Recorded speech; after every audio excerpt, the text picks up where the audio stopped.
আসসালামু আলাইকুম। আশা করছি আপনারা স্ক্রিন দেখতে পাচ্ছেন এবং আমাকে শুনতে পাচ্ছেন। আজকে আমরা বাংলাদেশের প্রাকৃতিক সম্পদ নিয়ে পড়ালেখা করব এবং আজকের লেকচারটাকে আমরা দুইটা পার্টে ভাগ করে ফেলব। ফার্স্টে আমরা যে বিষয়টা নিয়ে আলাপ আলোচনা করব যে রিটেন অ্যাপ্রোচ আর কি, মানে রিটেনে আপনাদের যারা প্রিলিমিনারিতে আছেন তাদের একটা সেন্স তৈরি হবে যে উম, এই টপিকে রিটেনে গিয়ে আপনি কি কি জিনিস অ্যাড করবেন। আর হচ্ছে এই যারা রিটেনে আছেন তাদেরকে আমি বই কিনতে বলেছি, সেটার সাথে এই জিনিসগুলো অ্যালাইন করে আপনি প্রেজেন্টেশনের একটা স্ট্রাকচার দাঁড়াবে আর কি। আর আজকের এই অধ্যায়টাকে আমরা দুইটা পার্টে ভাগ করে ফেলবো। আজকের লেকচারে আমরা শুধু একটা পার্ট কমপ্লিট করব, আমাদের এই চ্যাপ্টারটা এক লেকচারে শেষ করা আসলে পসিবল না। তো এই বাংলাদেশের প্রাকৃতিক সম্পদ নিয়ে আপনাদের দুইটা ক্লাস হবে, কিন্তু প্রিলিমিনারিতে স্পেসিফিকভাবে এই নামে কোনো চ্যাপ্টার নাই। ওইখানে কৃষি নিয়ে আছে, বাংলাদেশের পরিবেশ নিয়ে একটা চ্যাপ্টার আছে, বাট ওর মধ্যে যে মেইন প্রাকৃতিক সম্পদগুলো এইগুলো আসলে স্কিপ করে গিয়েছে, বাট এইগুলো জানা লাগবে। বিগত বছরগুলোতে এই রকম টাইপের কোশ্চেন এসেছে। তো আমরা আজকের আলোচনার সেকেন্ড পার্টে আমরা ডাইজেস্ট দাগিয়ে দাগিয়ে আলাপ আলোচনা করব যে আসলে এই চ্যাপ্টারের প্রিপারেশনটা কেমন হবে আর কি। তো আজকের ক্লাসের প্ল্যান আপনারা বুঝতে পেরেছেন আশা করছি। এখন আমরা শুরুতে অনেকজন হ্যান্ড রেইজ করে আছেন, আমরা মোটামুটি কয়েকজনের সাথে কথা বলি। ইমরান আহমেদ রুমি, কথা বলেন। হ্যালো। আসসালামু আলাইকুম স্যার। ওয়ালাইকুম আসসালাম। ভাইয়া, বলেন ভাই। আচ্ছা, ভাইয়া আমি হচ্ছে একটা ক্লাস আন্তর্জাতিকের একটা জিনিস আমি এটাকে কোশ্চেন করা যাবে এখন? হ্যাঁ, বলেন বলেন। আচ্ছা স্যার, যে সাম্রাজ্যবাদ, উপনিবেশবাদ আর নব্য উপনিবেশবাদ, আমি আসলে পার্থক্যটা আসলে আমি ক্লিয়ার না, বিশেষ করে সাম্রাজ্যবাদ আর নব্য উপনিবেশবাদ, এই দুইটার মধ্যে আসলে আমি পার্থক্যটা আসলে আচ্ছা, সাম্রাজ্যবাদ আর উপনিবেশবাদ হচ্ছে দুইটার মধ্যে আপনাকে যদি পার্থক্য করতে চাই, অ্যাপারেন্টলি তেমন কোনো পার্থক্য নাই। বাট পার্থক্যটা হচ্ছে, তখন আমরা ছিলাম ব্রিটিশদের উপনিবেশ, আমাদেরকে যেটা শাসন করা হয়েছে তারা কিন্তু সরাসরি ব্রিটেনের যে সরকার সেই সরকার ডাইরেক্ট আমাদেরকে শাসন করেন নাই। আমাদেরকে শাসন করাচ্ছেন তাদের নিজস্ব একটা আইন প্রণয়ন করেছেন, যেমন ভারত শাসন আইন 1935। এবং যারা ব্রিটিশ থেকে আমাদেরকে শাসন করতে এসেছিলেন তারা স্পেসিফিক্যালি এই অঞ্চলের জন্য নিযুক্ত ছিল। কিন্তু আমরা কিন্তু এরকম ছিলাম না যে ব্রিটিশের একটা প্রভিন্স হিসেবে আমরা এখানে থাকি নাই, আমাদের এইখানকার একটা গভর্নমেন্ট ছিল। এটাকে আপনি উপনিবেশ বলতে পারেন। আর সাম্রাজ্যবাদ হচ্ছে আপনি যদি আমরা ডাইরেক্ট ব্রিটিশ গভর্নমেন্টের আন্ডারেই থাকতাম, এইখানে ধরেন তাদের মন্ত্রী মিনিস্টাররা আমাদেরকে চালাতো, এটাকে আপনি আসলে সাম্রাজ্যবাদ বলতে পারেন। বাট অ্যাকচুয়ালি তেমন কোনো পার্থক্য নাই। আর নব্য উপনিবেশবাদ হচ্ছে আপনার সরকার, আপনি মানুষ, আপনি সব কিছু, বাট আপনি একটা পুতুলের মতন। বাট আপনার যে পুতুলটাকে নাড়াচাড়া করবে, যে যার হাতে অ্যাকচুয়ালি নাটাই, সে আপনি না, আপনার উস্তাদ লেভেলের কেউ আপনার উপরে আছে। এটা হচ্ছে নব্য উপনিবেশবাদ। এটা কিভাবে করে? আপনার অর্থনীতির উপর তারা নিয়ন্ত্রণ করে রাখে এবং আপনাকে বিভিন্ন ধরনের জিওপলিটিক্যাল ক্রাইসিসে ফেলে আপনাকে তারা নিয়ন্ত্রণ করে। যেমন আমরা গত লেকচারে এরকম ডেপ্ট ট্রাপ ডিপ্লোমেসি পড়েছিলাম, ডলার ডিপ্লোমেসি পড়েছিলাম। এইখানে আমরা বলেছিলাম যে আপনাকে লোন দিবে, লোন দিয়ে আপনাকে মোটামুটি আপনি যে শর্তের লোন দিবে আপনি আসলে ওই শর্ত এক সময় ওই অনুযায়ী আপনি লোন ব্যাক দিতে পারবেন না তাকে, তখন সে আপনার ফরেন পলিসি, আপনার অভ্যন্তরীণ পলিসিতে সে নিয়ন্ত্রণ করবে আর কি। এটাই হচ্ছে নব্য উপনিবেশবাদ, মূলত অর্থনীতি দিয়েই নিয়ন্ত্রণ করা হয়। বিশাল, কথা বলেন। আসসালামু আলাইকুম স্যার। ওয়ালাইকুম আসসালাম। আমার তিনটা বিষয় নিয়ে একটু ছিল। আপনি এই বিজয় দিবসের দিন যে ক্লাসটা হয়েছিল ওখানে বলছিলেন যে নরেন্দ্র মোদীর স্ট্যাটাসটা মূলত হচ্ছে গিয়ে ছিল ওই ইন্ডিয়া পাকিস্তানের যে তাদের কেন্দ্রে, সমুদ্রে যে হ্যাঁ। যুদ্ধটা তাদের কেন্দ্রে, যুদ্ধটা তাদের চলতেছিল শুধু ওইটা। সমুদ্র না, আকাশপথেও তাদের মধ্যে একটা যুদ্ধ চলতেছিল তখন। জি, বুঝতে পারছি ভাইয়া। তো ওইখানে তো হচ্ছে নরেন্দ্র মোদীর স্ট্যাটাসে হচ্ছে বিজয় দিবসের কথা উল্লেখ করেছিল। তো ওই বিজয় দিবসটা কি মানে ওনাদের ওইটা ওয়ারের তাদের সাথে বিজয়, মানে তাদের তাদের তাদের ইয়েতে কেউ করছে। বিজয় দিবস শব্দটার সাথে অ্যাকচুয়ালি সে কোথায় বাংলাদেশ শব্দটা বা এই বিষয়গুলো অ্যাড করে নাই।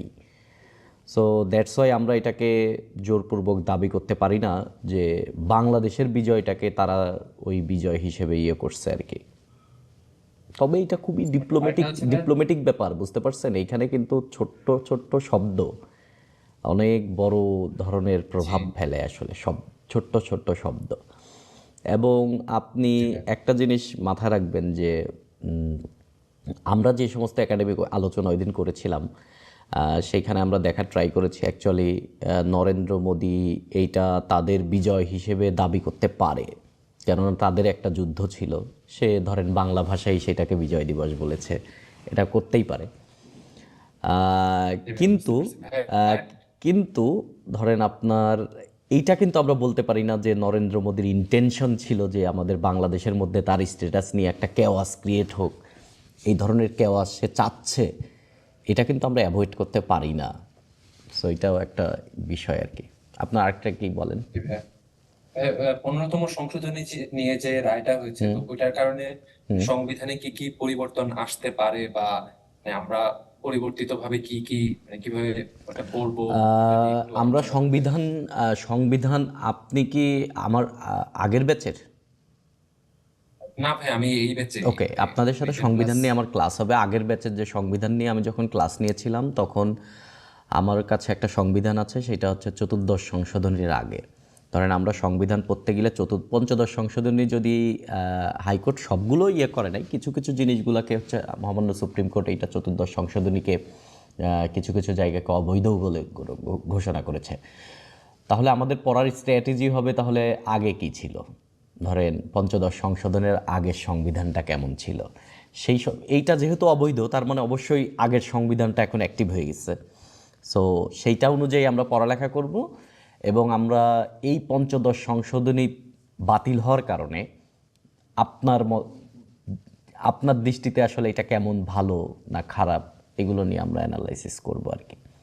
এবং আরেকটা সংবিধানের হচ্ছে মৌলিক কাঠামোগুলো যে কথা বলা হয়েছিল সেই মৌলিক কাঠামোগুলো আদৌ থাকবে কিনা, সেই সমস্ত বিষয় নিয়ে আরও কয়েকটা দিন টাইম লাগবে, দেন আমরা এটা নিয়ে আলাপ আলোচনা করব। সংবিধান আপনাদের শুরুতেই বলেছি, সংবিধানের ফার্স্ট লেকচারটা হবে লাইভ, আর বাদ বাকি সবই আমরা রেকর্ডেড আকারে দিতে থাকবো।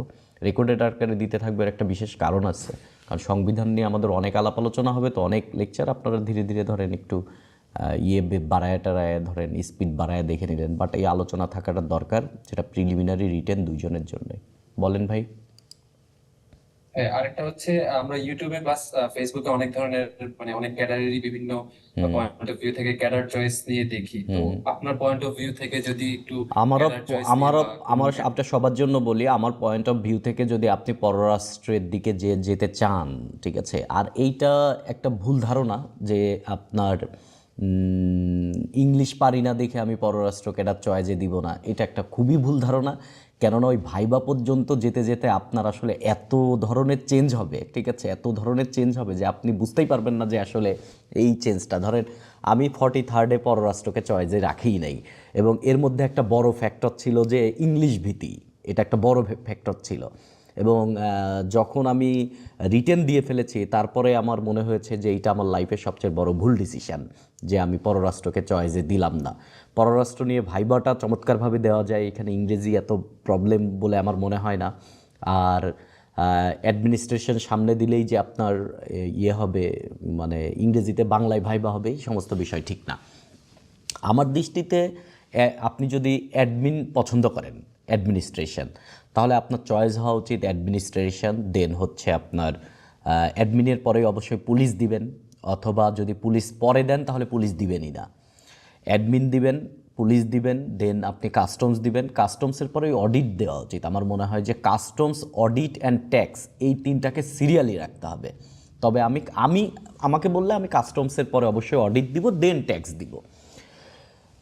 এই এই হচ্ছে বড়গুলো আর কি। আর আরেকটা বিষয় হচ্ছে আমি পররাষ্ট্র সামনে দিব।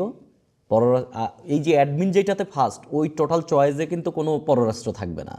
টোটাল মানে পররাষ্ট্র 1 নম্বরে থাকলে থাকবে, আর নাইলে চয়েসেই থাকবে না। আমার আরেকটা চয়েস হচ্ছে আপনি পররাষ্ট্র সামনে দিবেন, দেন হচ্ছে আপনি অ্যাডমিন দিবেন, দেন পুলিশ দিবেন, দেন অডিট দিবেন, দেন কাস্টমস দিবেন, দেন অডিট দিবেন, দেন ট্যাক্স দিবেন। আরেকটা চয়েস হতে পারে যে আপনি কাস্টমস দিবেন, অডিট দিবেন, ট্যাক্স দিবেন, অ্যাডমিন দিবেন। সেক্ষেত্রে কিন্তু আপনি আবার মানে চয়েসেই দিবেন না, পররাষ্ট্র চয়েসেই দিবেন না। সো 3টা ফরম্যাট হতে পারে আপনার চয়েসের। আর বাদ বাকিগুলো আপনি ঠিক করবেন যে আপনার ইচ্ছা অনুযায়ী আপনি কোনটা, আরও যে সমস্ত আছে, তথ্য ক্যাডার আছে, সমবায় ক্যাডার আছে, এই সমস্তগুলো আপনি আপনার অনুযায়ী ঠিক করবেন। তবে বোথ ক্যাডারের যারা, আমি বলবো যে 6 নম্বরের দিকে বা 7 নম্বরের দিকে গিয়েই আপনার সাবজেক্টিভ ক্যাডারটা রাখা দরকার। এইটা নিয়ে ভাই অনেক কথাবার্তা হয়, তো রাখা দরকার। আর ক্যাডার যদি আপনার আসে তাহলে ফার্স্টের দিকের ক্যাডারই চলে আসবে। এটা নিয়ে আশা করছি আপনারা কিছুটা বুঝতে পেরেছেন আপনার চয়েসটা কেমন হবে। তবে আমি বারবারই বলতেছি, এমন হজবরলা করবেন না যে অ্যাডমিন দিলেন, পুলিশ দিলেন, দেন যা ফরেন দিলেন, যে এত বড় একটা জিনিস বাদ দিয়ে দিচ্ছি। এর মানে হচ্ছে আপনি বিসিএস বুঝেন না আসলে। আর যদি আপনি এরকম করেন যে অডিট, ট্যাক্স এবং কাস্টমস এই 3টাকে সিরিয়ালি রাখতে হবে, যেখানেই দেন না কেন সিরিয়ালি রাখতে হবে, কেননা এই 3টাই হচ্ছে অর্থ মন্ত্রণালয় রিলেটেড। সো 3টাকেই আপনার সাথে সাথে রাখতে হবে। আদারওয়াইজ যদি আপনি ধরেন কাস্টমস দেন, দেন আপনি অ্যাডমিন দিলেন, তারপরে আবার পুলিশ দিলেন, তারপরে আবার দিলেন, তাতে আমি যদি ভাইবা নিতাম তাহলে আপনার ইন্টেনশন নিয়ে আমি কোশ্চেন তুলতাম যে আপনি আসলে রাষ্ট্রের জন্য আপনি সিভিল সার্ভিসে আসতেছেন না, আপনার সমস্যা আছে। আপনার ইন্টেনশন নিয়ে আমার কাছে, মানে আশা করছি আমি কি মিন করেছি আপনারা বুঝতে পেরেছেন। আর আপনারা একটা কাজ করতে পারেন, প্রবাবল একটা, আজকে যেমন আমি বইটা দিয়েছি, একটা ছেলে ক্লাসরুমে পোস্ট দিয়েছিল, আমি গতদিন বলেছিলাম, আমি ভুলে গেছিলাম যে দিতে পারি নাই আমি এই বইয়ের লিস্টগুলা যে রিটেনের জন্য। আর আপনারা এরকম একটা কাজ করতে পারেন যে অ্যাডমিন ফার্স্টে দিয়ে, আবার কেউ কেউ আছে পুলিশ ফার্স্টে দিতে পারেন। পুলিশ দিলে কিন্তু আবার অ্যাডমিন পুলিশের পরে দিবেন, মানে পুলিশ আর অ্যাডমিন আপনি পাশাপাশি চেঞ্জ করতে পারেন, এটা প্রবলেম না। আপনাদের যে ঠিক করেছেন এরকম 1-2 জন ক্লাসরুমে অ্যানাউন্সমেন্ট দিয়েন যে ক্যাডার চয়েসের লিস্টটা, আমি সেটাকে সংশোধন করে দেওয়ার ট্রাই করব। আচ্ছা, আমরা আলাপ আলোচনা শুরু করি আজকের। পরবর্তীতে ক্লাস শেষে আরও কয়েকজনের সাথে কথাবার্তা বলা যেতে পারে। তো আমরা বাংলাদেশের প্রাকৃতিক সম্পদ নিয়ে শুরুতে কিছু কথাবার্তা লেখা আছে, কথার মধ্যে কিছু সাহিত্যিক কথাবার্তা লেখা আছে। ধরেন এটি এক বিশাল প্রাকৃতিক সম্পদের আধার যা দেশকে অর্থনৈতিক এবং পরিবেশগতভাবে ভারসাম্যের পথে পরিচালিত করে, মানে এরকম কিছু কথাবার্তা লেখা আছে এখানে। এবং বাংলাদেশ কোথাও লিখলে আমি যে কাজটা করতাম, বাংলাদেশ দেশ না ডাইরেক্ট না বলে আমি বলতাম এটি একক স্বাধীন সার্বভৌম দেশ, সংবিধানের 1 নম্বর আর্টিকেল অনুযায়ী। সো এইভাবে আপনারা লেখা ট্রাই করবেন। শুরুর যে 3টা প্যারা লেখা আছে, এই টোটাল প্যারাটা লেখা আছে যে এই 3টা প্যারা আমি এই জন্য রিডিং করবেন যে এই অধ্যায় থেকে কোনো রিটেন কোশ্চেন আসলে আপনি ভূমিকা এবং উপসংহার সাজাতে আপনার সুবিধা হবে। যদিও আপনি ভূমিকা শব্দটা লিখবেন না, আপনি ডাইরেক্ট লেখা শুরু করবেন, সেটা সাজাতে যেন সুবিধা হয় এই জন্য আমি এইখানে অ্যাড করেছি, অন্য কোনো কারণ নাই। সো সেক্ষেত্রে আমি বলবো যে জাস্ট রিডিং পড়বেন, এইটা আর আমি নিয়ে আলাপ আলোচনা করতেছি না। এখানে বাংলাদেশের একটু সাহিত্যিক কথাবার্তা বলা আছে যে লেখার শুরুটা কেমন হতে পারে। আমরা শুরুতেই একটা প্রাকৃতিক সম্পদ পড়তেছি, আমাদের প্রাকৃতিক সম্পদের একটা তথ্য নিয়ে কথাবার্তা বলবো। বাংলাদেশের প্রাকৃতিক সম্পদ, ধরেন আমাদের সেটা গ্যাস হতে পারে, সেটা কয়লা হতে পারে, সেটা চুনাপাথর হতে পারে, এবং সেটা ধরেন আমাদের বনজ সম্পদ হতে পারে, আমাদের মৎস্য সম্পদ হতে পারে। এই সমস্ত জিনিস নিয়ে বাংলাদেশে একটাই গবেষণা প্রতিষ্ঠান আছে সরকারি, সেইটার নাম হচ্ছে বাংলাদেশ ভূতাত্ত্বিক জরিপ অধিদপ্তর, এটাকে জিএসবি বলা হয়।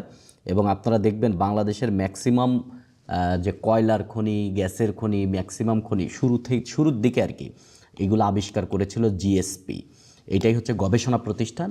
এই জিএসপির তথ্য অনুযায়ী বাংলাদেশের যে পরিমাণ প্রাকৃতিক সম্পদ আছে, তার মজুদ আছে, সেটা হচ্ছে $2.26 ট্রিলিয়ন। 2.26 ট্রিলিয়ন ইউএস ডলারের, এটাকে বাংলা টাকায় কনভার্ট করলে 2,61,97,300 কোটি। এই কোটির আবার কোটি। বাংলাদেশের যদি ধরেন বাজেট হয় 8 লক্ষ সামথিং কোটি টাকা ধরেন পার ইয়ার, তাহলে এটা দিয়ে আপনি 15-20 বছর বাংলাদেশ চালাতে পারবেন। ধরেন এইরকম ধীরে ধীরে তো বাজেটের পরিমাণ বাড়বে, 15-20 বছর আপনি বাংলাদেশ চালাতে পারবেন। সো এত পরিমাণ বাংলাদেশে মজুদ আছে, এবং এটার রেফারেন্স হচ্ছে আপনি বাংলাদেশের কোনো তথ্য দিতে গিয়ে স্ট্রং রেফারেন্স হচ্ছে বাংলাদেশের সরকারি একটা সংবাদ সংস্থা আছে।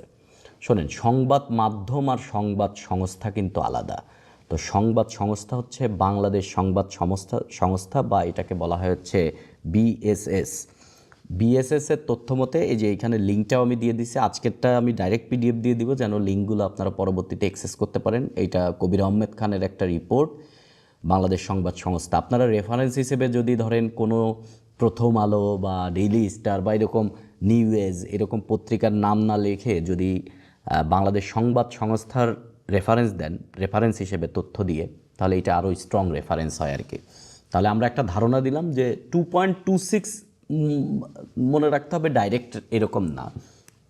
আপনি বলবেন এরকম লেখার সময় যে ভূতাত্ত্বিক জরিপ অধিদপ্তরের তথ্য মতে বাংলাদেশে প্রায় 2.3 ট্রিলিয়ন ইউএস ডলারের, প্রায় বলতেছেন তো আপনি 2.3 ট্রিলিয়ন ডলারের প্রাকৃতিক সম্পদের মজুদ আছে, এটুকু বললেই চলবে আর কি। প্রাকৃতিক সম্পদ আপনারা কি জিনিস এটা আপনারা জানেন, প্রকৃতিতে যেগুলো পাওয়া যায় এবং যার একটা ব্যবহার গুণ আছে, যা আপনি ব্যবহার করতে পারবেন, যা আপনার চাহিদা মিটায়, সেইগুলোই হচ্ছে প্রাকৃতিক সম্পদ। সব কিছুই প্রকৃতিতে পাওয়া যায়, সব কিছুই প্রাকৃতিক সম্পদ না। যেগুলো আমাদের একটা নির্দিষ্ট একটা ইউজেবল ভ্যালু আছে, সেইগুলোই হচ্ছে প্রাকৃতিক সম্পদ। দুই টাইপের হয়, একটা নবায়নযোগ্য আর একটা অনবায়নযোগ্য। নবায়নযোগ্য মানে হচ্ছে যেটা পুনঃ পুনঃ ব্যবহার করা যায়, যেমন সূর্য উঠতেছে আবার পরের দিন সূর্য উঠবে, আবার উঠবে। বায়ু চলে যাচ্ছে আবার বায়ু আসবে, পানি ধরেন চলে যাচ্ছে আবার পানি আসবে, এগুলো হচ্ছে নবায়নযোগ্য শক্তি। অনবায়নযোগ্য যেগুলো ব্যবহার করলে ধীরে ধীরে শেষ হয়ে যাবে, যেমন আমাদের গ্যাস খনি থেকে যদি আমরা গ্যাস তুলতে থাকি একসময় গ্যাস শেষ হয়ে যাবে।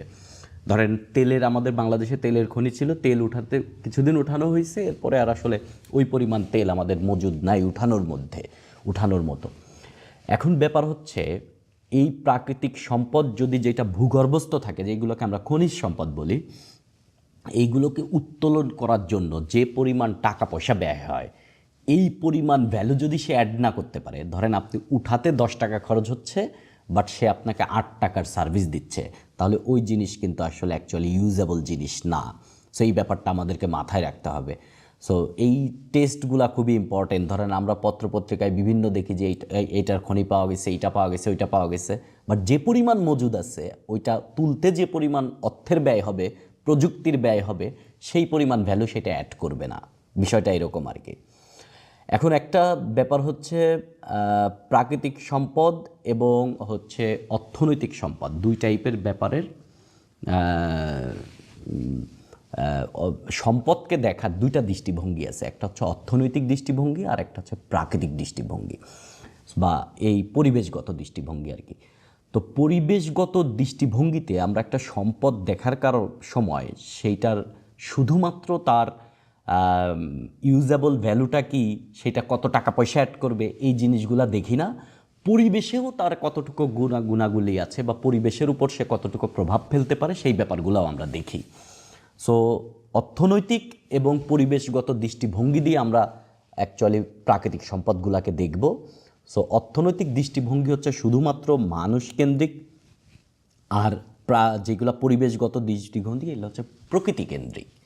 এইখানে ব্যক্তির অর্থনৈতিক দৃষ্টিভঙ্গি শুধু মানুষের প্রয়োজন যেটা, এই প্রয়োজনের দিকেই দৃষ্টিপাত করে, আর পরিবেশগত দৃষ্টিভঙ্গি হচ্ছে জৈবিক চাহিদার ব্যাপারগুলা করে। যেমন ধরেন পরিবেশগত দৃষ্টিভঙ্গি হচ্ছে, ধরেন আপনার একটা শীতের বস্ত্র আছে, আপনি এটা ব্যবহার করতেছেন এবং ধরেন আপনার এরকম হইল যে সেই ব্যাপারটা দিয়ে আপনার শীত মেনে যাচ্ছে, শীত চলতেছে। কিন্তু অর্থনৈতিক দৃষ্টিভঙ্গি হচ্ছে আপনার টাকা পয়সা যখন হলো তখন আপনি একটা কুমিরের চামড়ার জ্যাকেট কিনলেন। সো কুমিরের চামড়ার জ্যাকেট, আপনার অলরেডি একটা ধরেন জ্যাকেট আছে, এরপরে আপনি একটা কুমিরের চামড়ার জ্যাকেট কিনতেছেন বা একটা হরিণের চামড়ার জ্যাকেট কিনতেছেন। এইগুলা কিনতেছেন হচ্ছে ধরেন আপনার শুধুমাত্র অর্থনৈতিক দৃষ্টিভঙ্গির কারণে, কেননা এইটা আপনার কাছে মনে হচ্ছে একটা এক্সট্রা ভ্যালু অ্যাড করতেছে। আর অর্থনৈতিক ব্যবস্থা হচ্ছে মূলত বিনিময়, বাজারের মুদ্রার অবস্থার উপর ডিপেন্ড করে। আর পরিবেশগত দৃষ্টিভঙ্গি হচ্ছে শুধুমাত্র পরিবেশ সংরক্ষণ, প্রজনন এবং পরিবেশের কত সাস্টেইনেবল ইউজ, এই সমস্ত ব্যাপারের উপর ডিপেন্ড করে। এগুলা লেখা আছে এই জন্য যে এইগুলা পড়লে আপনার এই অধ্যায়ের কোশ্চেনের রিটেনে আনসার দেওয়ার মতন একটা ভ্যালু অ্যাড হবে আর কি। আপনারা একটা প্রাকৃতিক জিনিস কিভাবে সম্পদ হয়ে ওঠে, একটা প্রাকৃতিক জিনিস সম্পদ হয়ে ওঠার তিনটা ব্যাপার আছে। প্রথম হচ্ছে সাংস্কৃতিক মূল্য তার অ্যাড হতে হবে। ধরেন আজ থেকে 500 বছর আগে আপনার একটা ঘোড়া থাকলে আপনার একটা ব্যাপার হতো যে ঠিক আছে ঘোড়ার একটা ব্যাপার আছে, যে অমুকের কাছে ঘোড়া আছে এইরকম। আপনারা জানেন বাপদাদাদের আমলে শুনছেন যে আপনার একটা বাইসাইকেল আছে, মানে এলাকায় নিউজ হয়ে যেত অনেকের কাছে একটা বাইসাইকেল আছে। এটা ছিল হচ্ছে একটা ধরেন একটা হেরিটেজের ব্যাপার, একটা মানে একটা অন্যরকম ব্যাপার আর কি। যেমন বিয়ে শাদী করলে আগে মানুষ কেসিওর ঘড়ি বা সিকো 5-এর ঘড়ি বা এগুলো হচ্ছে যৌতুক নিত, এর একটা মূল্য ছিল তখন। কিন্তু এখন কিন্তু ওই রকম নাই। আপনার বাসায় রেডিও আছে কি না এই সমস্ত বিষয় নিয়ে কিন্তু এখন করে না। বাট যখন এইগুলার একটা সাংস্কৃতিক মূল্য ছিল তখন এইগুলার অনেক ভ্যালু ছিল। ধরেন আজ থেকে 500 বছর আগে মানুষ গাড়ি ব্যবহার করতে চায় নাই, গাড়ি কি তারা জানেই না। সো তখন ফসিল ফুয়েলের এত গুরুত্ব অ্যাড হয় নাই। কিন্তু এখন কিন্তু গাড়ির একটা ভ্যালু আছে, যে আমি একটা গাড়ি ওন করি, এরকম একটা ধরেন একটা এর মধ্যে একটা আপনার লেভেল মেনটেইনের একটা ব্যাপার স্যাপার চলে আসছে। সো কোনো একটা জিনিস যদি আপনার এইরকম সাংস্কৃতিক ভ্যালু অ্যাড করায় বা সাংস্কৃতিক একটা মূল্য দেয় তাহলে ওইটা সম্পদে পরিণত হয়। আরেকটা ব্যাপার হচ্ছে প্রযুক্তিগত উন্নতি যদি হয়। ধরেন এই ব্যাপারটাকে আমরা এইভাবে বলতে পারি যে হেনরি ফোর্ড যখন প্রথম গাড়িকে অফিসিয়ালি বাজারজাত, মানে গাড়ি জিনিসটা কমার্শিয়ালি ব্যবহার শুরু হবে, বাজারে বেচা কিনা হবে, এইরকম মুহূর্তে হেনরি ফোর্ড কিন্তু গাড়িটা ব্যাটারি দিয়ে চালাতে চেয়েছিল। তিনি কিন্তু গাড়ি চালাতে চাইছে যে এখনকার অকটেন পেট্রোল ডিজেল দিয়ে না। কিন্তু পরবর্তীতে যখন এই প্রযুক্তি তৈরি হয়েছে যে আপনার জীবাশ্ম জ্বালানি মানে মাটির নিচে যে তেল আছে ক্রুড অয়েল, এটাকে প্রসেস করে অকটেন ডিজেল পেট্রোল বানানোর প্রযুক্তি এবং মাটির নিচের থেকে ওই যে ক্রুড অয়েল উঠানোর প্রযুক্তি পৃথিবীতে আসছে, তখন ধীরে ধীরে কিন্তু গাড়িগুলা এই লাইনে শিফট হয়েছে আর ইঞ্জিন এই লাইনে শিফট হয়েছে। এতে করে কি হয়েছে? এতে করে হচ্ছে যে মাটির নিচে যে ক্রুড অয়েল ছিল সেটা এখন সম্পদে পরিণত হয়েছে। বাট আগে কিন্তু এটা সম্পদ ছিল না। অর্থনৈতিক সুবিধা থাকতে হবে আপনার, তাহলে আপনি একটা জিনিসকে সম্পদে পরিণত করতে পারবেন। ধরেন আপনার এলাকায়, এটা আমরা একটা উদাহরণ দিই, ধরেন এই আলবার্টা হচ্ছে আপনার একটা এই ক্যানাডার একটা প্রভিন্স। এইখান থেকে ক্যানাডা একটা কাজ করতেছে, তারা হচ্ছে বালুর ভিতর থেকে হাইড্রোলিক ফ্র্যাকচারিং করে তারা জীবাশ্ম বা পেট্রোলিয়াম তৈরি করার ট্রাই করতেছে। পেট্রোলিয়াম তৈরি, এটা মানে খুবই সফিস্টিকেটেড ইঞ্জিনিয়ারিং একটা টেকনোলজি, খুবই ব্যয়বহুল। এর R&Dতে প্রচুর টাকা ব্যয় হচ্ছে। এখন এই রকম ধরেন বালু বা ওই গ্রেডের বালু যদি ভুটানে থাকে, তারা কিন্তু ওইটাকে সম্পদে পরিণত করতে পারবে না। ভুটান এটা পারবে না, কিন্তু এটা নেপাল পারবে না, কিন্তু এটা মিয়ানমার পারবে না, কিন্তু বা কানাডা এটা চেষ্টা করতেছে। সো এই যে অর্থনৈতিক সুবিধা আপনার থাকতে হবে, তার মানে একটা হচ্ছে সাংস্কৃতিক ভ্যালু অ্যাড করলে, একটা হচ্ছে টেকনোলজিক্যাল কারণে যদি আপনি সেটাকে ইউজেবল করতে পারেন, আর একটা হচ্ছে অর্থনীতি দিয়ে টাকা পয়সা ব্যয় করে ব্যাকগ্রাউন্ডে যদি আপনি এটাকে করেন, দেন একটা জিনিস সম্পদে পরিণত হবে। আমরা বাংলাদেশের প্রাকৃতিক সম্পদ আপনারা জানেন বাংলাদেশে কী কী আছে, যে মাটি, পানি, খনিজ সম্পদ, বনজ সম্পদ, আমাদের যে কৃষি, মৎস্য সম্পদ, এই সবই আমাদের প্রাকৃতিক সম্পদ। যা আপনার কাছে মনে হতে পারে কৃষি কিভাবে প্রাকৃতিক সম্পদ? প্রাকৃতিক সম্পদ মানেই শুধু খনিজ ব্যাপারটা তা না, প্রকৃতিতে যা আছে সবই প্রাকৃতিক সম্পদ। আপনি আজকে আপনার বাড়ির উঠানে ধরেন একটা আম খেয়ে যদি তার আটি ফেলে দেন, কিছুদিন পরে এটা গাছ হয়ে যায়। এই জিনিসটা কিন্তু আপনি ধরেন এই কাজটা যদি আপনি সাহারা মরুভূমিতে যায় করেন তাইলে কিন্তু হবে না। এটা যদি দুবাইয়ের শেখদের এই বালুর মধ্যে যেয়ে করেন, এটা হবে না।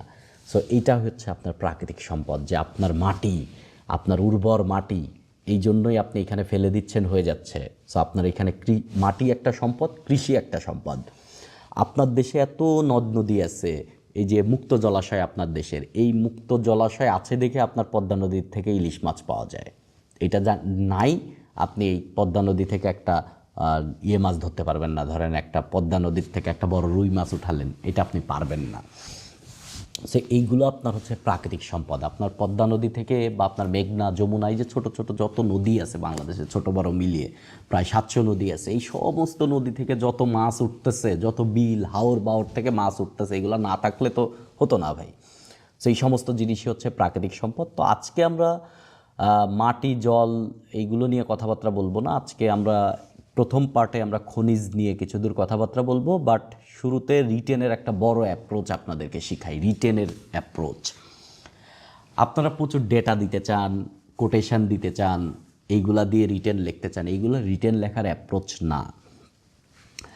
2023-24 অর্থবছরে বাংলাদেশ পেট্রো বাংলা যেটাকে বলে, যে বাংলাদেশ হচ্ছে তেল, গ্যাস ও খনিজ সম্পদ কর্পোরেশন আর কি, এটাকে সংক্ষেপে পেট্রো বাংলা বলা হয়। Bangladesh minerals, oil and gas corporation, সংক্ষেপে পেট্রো বাংলা বলা হয়। তার 2023-24 সালের যে সার্বিক যে রিপোর্ট, সেই রিপোর্টের একবারে ফার্স্ট পেজের একটা অংশ বিশেষ আমি আপনাকে দেখাচ্ছি। এখানে দেখেন তারা প্রথম লাইনটা কি লিখেছে, যে Bangladesh minerals, oils and gas corporation was established pursuant to President's Order Number 27 of 1972। তার মানে দেখেন প্রথম লাইনেই সে একটা আইনের কথা বলছে, যে প্রেসিডেন্টস অর্ডার 27 নম্বর রাষ্ট্রপতি অধ্যাদেশ 1972-এর বলে এই জিনিসটা প্রতিষ্ঠিত হয়েছে পেট্রো বাংলা। প্রথম লাইনেই সে একটা আইনের কথা বলছে। আইন আর অধ্যাদেশের পার্থক্য আমরা সংবিধান পড়তে গেলে বুঝে যাবেন যে আইন কী জিনিস, অধ্যাদেশ কী জিনিস। সো অধ্যাদেশ আর আইন মোটামুটি একই জিনিস। সংসদ থাকে আর সংসদ থাকে না, এগুলো আমরা ধীরে ধীরে বুঝে যাবো। ধরেন এইটাই আইন, অধ্যাদেশটাই আইন। এই আইনের বলে এই জিনিসটা তৈরি হয়েছে। আপনি রাষ্ট্রীয় যত ধরনের ডকুমেন্ট দেখবেন, যত ধরনের রিপোর্ট দেখবেন, তাই সেটা কোন আইনের বলে কি হয়, সব কিছু আইনের উপর ডিপেন্ড করে, আইনের বাইরে কোনো কিছু নাই। আর আপনি যেহেতু সিভিল সার্ভেন্ট হবেন, তাহলে সিভিল সার্ভেন্ট হয়ে প্রত্যেকটা কাজ আপনার আইনের মধ্য থেকে করতে হবে। আপনি নিজে যদি একটা কাজ মনে করেন, আচ্ছা এটা করে দিই আমার মনে হচ্ছে ভালো হয়ে যাবে, আপনি করতে পারবেন না। আপনাকে বাই দ্য বুক কাজ করতে হবে। প্রয়োজনে আপনি আপনার আপনার যে রিলেটেড প্রতিষ্ঠান আছে বা মন্ত্রণালয় আছে, তাদের কাছে আপনি প্রপোজাল পাঠাতে পারেন যে এই জিনিসটা এইভাবে ডিল করার জন্য এই আইনটা সংশোধন করা যেতে পারে, বা এই আইনটা নতুন একটা আইন তৈরি করা যেতে পারে। প্রপোজাল পাঠাবেন, সেইটা আইন হয়ে আসবে, দেন আপনি কাজ করবেন। সো আপনি বিধির বাইরে আপনি কোনো কিছুই করতে পারবেন না। সো আমাদের রিটেনের অ্যাপ্রোচ হচ্ছে, কোনো টপিক নিয়ে যদি আমরা লিখতে যাই, তাহলে আমাদের কাজ হবে হচ্ছে ওই টপিকের রিলেটেড দুই একটা আইনের নাম বলে দিব আমরা। আমার কি পুরো আইন জানতে হবে? না, পুরো আইন জানতে হবে না। এখন আপনি যদি বলেন যে বাংলাদেশের খনিজ সম্পদ উত্তোলনের জন্য যে আইন আছে, সেই আইনে কি বলা আছে, খনিজ সম্পদ কিভাবে তুলতে হবে, কিভাবে কি করা যাবে, কি করা যাবে না, এটাকে কিভাবে নিয়ন্ত্রিত হবে, এই সমস্ত বিষয় তো বলা আছে। আপনি বলবেন যে এই আইনের বলে এই এই জিনিস এইভাবে পরিচালিত হয়। এই যে একটা শব্দ আপনি আইনের নাম নিয়ে আসছেন, এটা আপনার লেখাকে অন্যরকম ভ্যালু অ্যাড করবে। এটা আপনি 10টা কোটেশন দিয়ে আপনি এটা করতে পারবেন না, যে খনিজ সম্পদ নিয়ে মার্ক জাকারবার্গ কী বলছে আপনি লিখে দিলেন।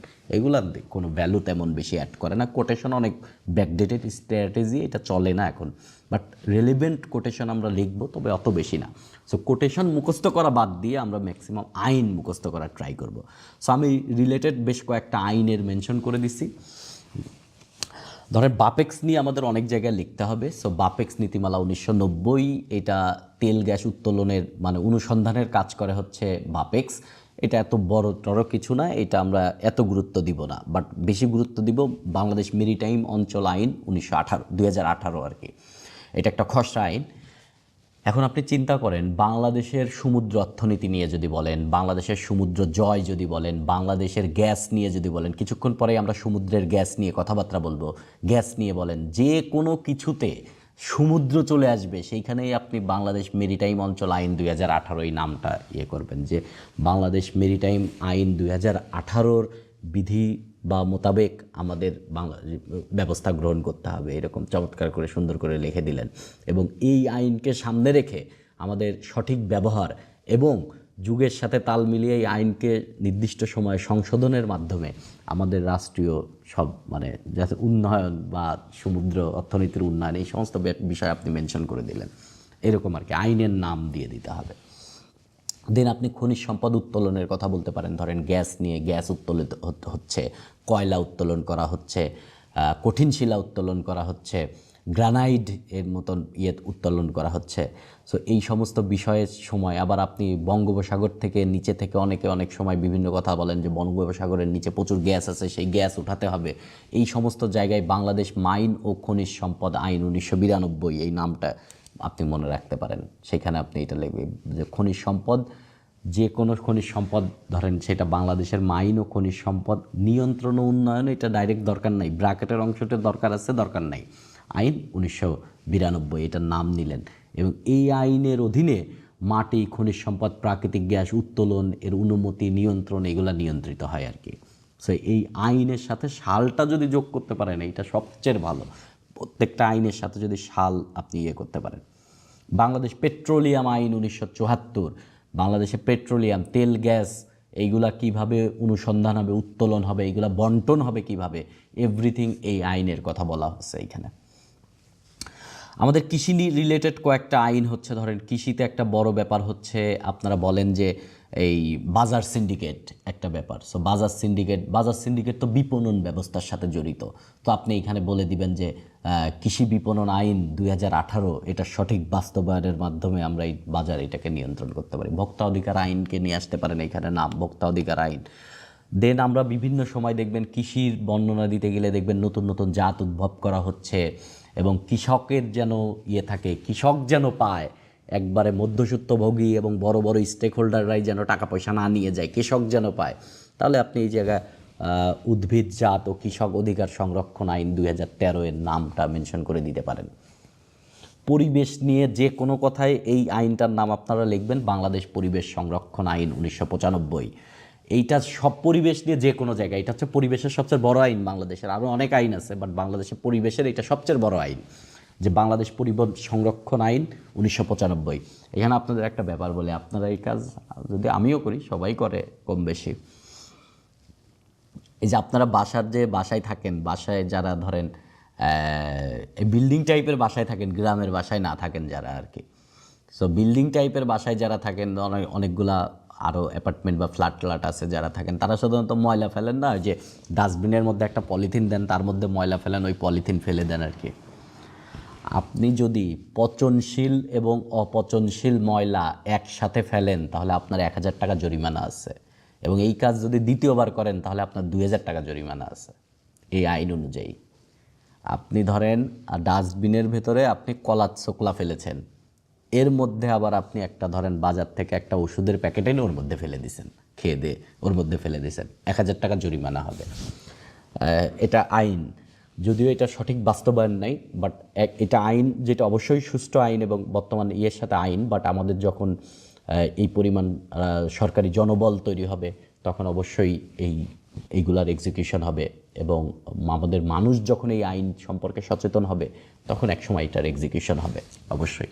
বাংলাদেশ পরিবেশ সংরক্ষণ আইন 1995, এবং এইটাও না প্রাকৃতিক সম্পদের সাথে আপনি অ্যাড করে দিতে পারেন। আমাদের একটা জায়গায় সম্পদ থাকলেও এটাকে আরোহণ করে ফেলতে হবে, ব্যাপারটা এরকম না। সেটা যেন পরিবেশের জন্য হুমকি না হয়, বাংলাদেশ পরিবেশ সংরক্ষণ আইন 1995 দিকে আমাদের নজর দিতে হবে, এরকম আর কি।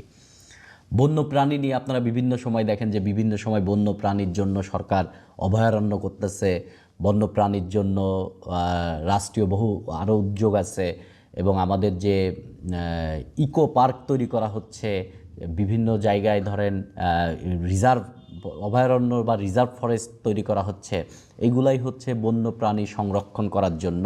এবং বন্য প্রাণী আপনি সব ধরতে পারবেন না, ইভেন আপনি যদি বন্য প্রাণী কিছু আছে, হরিণ টরিণ আপনি বাসায় পালেন নির্দিষ্ট অনুমতির মাধ্যমে, সেইটাও আপনি জব করে খেতে পারবেন না, এর একটা অনুমোদনের বিভিন্ন ব্যাপার স্যাপার আছে। এইগুলো হচ্ছে বন্য প্রাণী আইন 2012 দ্বারা নিয়ন্ত্রিত হয়। বন্য প্রাণী কিছু হইলেই আপনি বন্য প্রাণী নিয়ে কিছু লিখতে গেলেই আপনি বন্য প্রাণী সংরক্ষণ আইন লিখে দিলেন।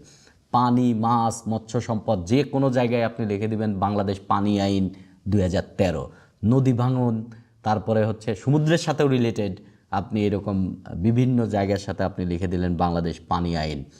আপনি যদি বাংলাদেশের বন নিয়ে লিখতে যান, গাছপালা, পরিবেশ, সেই সমস্ত জায়গায় আপনি লিখে দিবেন ফরেস্ট অ্যাক্ট 1927। বহু পুরাতন আইন ফরেস্ট অ্যাক্ট, সেই ব্রিটিশ পিরিয়ডের আইন ফরেস্ট অ্যাক্ট 1927, এবং এটা 2000 সালে সর্বশেষ সংশোধিত হয়েছে। বিদ্যুৎ নিয়ে যদি আপনি, বাংলাদেশের বিদ্যুৎ একটা বড় সেক্টর, এবং বিদ্যুৎ নিয়ে সারা জীবনই আমরা প্রচুর কোশ্চেন আসে বিদ্যুৎ রিলেটেড। আমাদের পাওয়ার প্ল্যান্ট, অনেকগুলা পাওয়ার প্ল্যান্ট হয়েছে, আমরা যে পরিমাণ উৎপাদন সক্ষমতা আমাদের, সেই পরিমাণ ব্যাকগ্রাউন্ডের জ্বালানি আমাদের নাই, সো আমরা উৎপাদন করতে পারতেছি না। সো বিদ্যুৎ নিয়ে কোনো কথাই আসলে আপনি বিদ্যুৎ আইন 2022 লিখবেন, সংশোধিত আর কি। 1910 সালের আইন সংশোধিত হয়েছে 2022 সালে। নবায়নযোগ্য শক্তি একটা বড় ইস্যু বর্তমান, পরিবেশ নিয়ে যে কোনো কিছুতে আপনি নবায়নযোগ্য শক্তির নাম চলে আসবে। নবায়নযোগ্য শক্তির ওইখানে আপনি নবায়নযোগ্য শক্তির নীতিমালা 2008 এটা মেনশন করে দিবেন।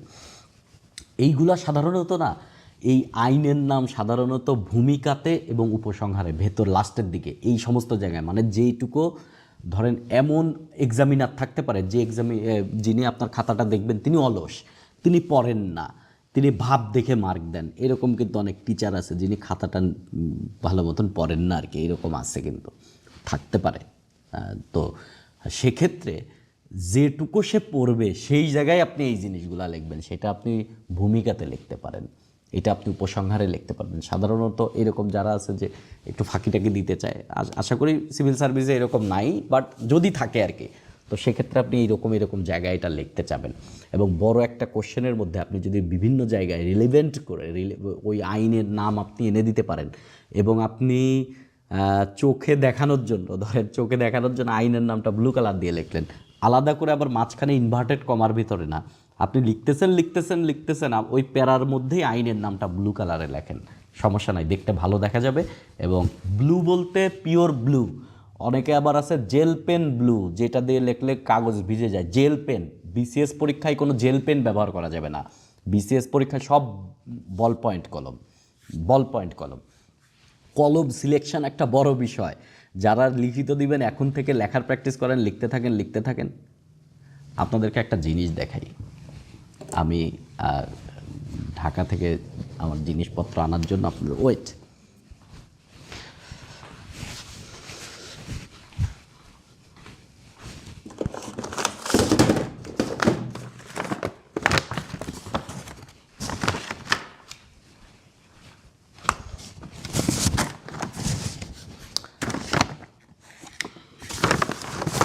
এটা কোনো ফেক জিনিস না, একটা করে সংরক্ষণ করে রাখা। এটা শুধুমাত্র আপনাদের মনে হতে পারে যে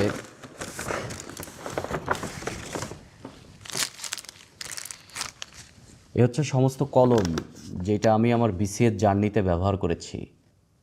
এই কোনো কলম অন্য কোনো কাজে ব্যবহৃত হয় না, এবং একটা কলমেও দাগ হয় না। প্রত্যেকটা কলম 100% শেষ হওয়ার পরে আমি রেখে দিচ্ছি, এবং আমার ইচ্ছা আছে যে এটা আমি লাইফ টাইম আমার কাছে রেখে দিব। এই টোটাল বিসিএস জার্নির কলম। আপনারা ব্যাপারটাকে কিভাবে দেখবেন আমি জানি না, বাট এটা একটা মানে this is gold, actually this is gold. আরও কয়েকটা ভেতরে আছে। সো আপনারা এখন বুঝতে পারবেন এটা দেখালাম কেন। প্রচুর লিখতে হবে ভাই, প্রচুর লিখতে হবে, এবং এই লেখাটা খুবই ইম্পর্টেন্ট।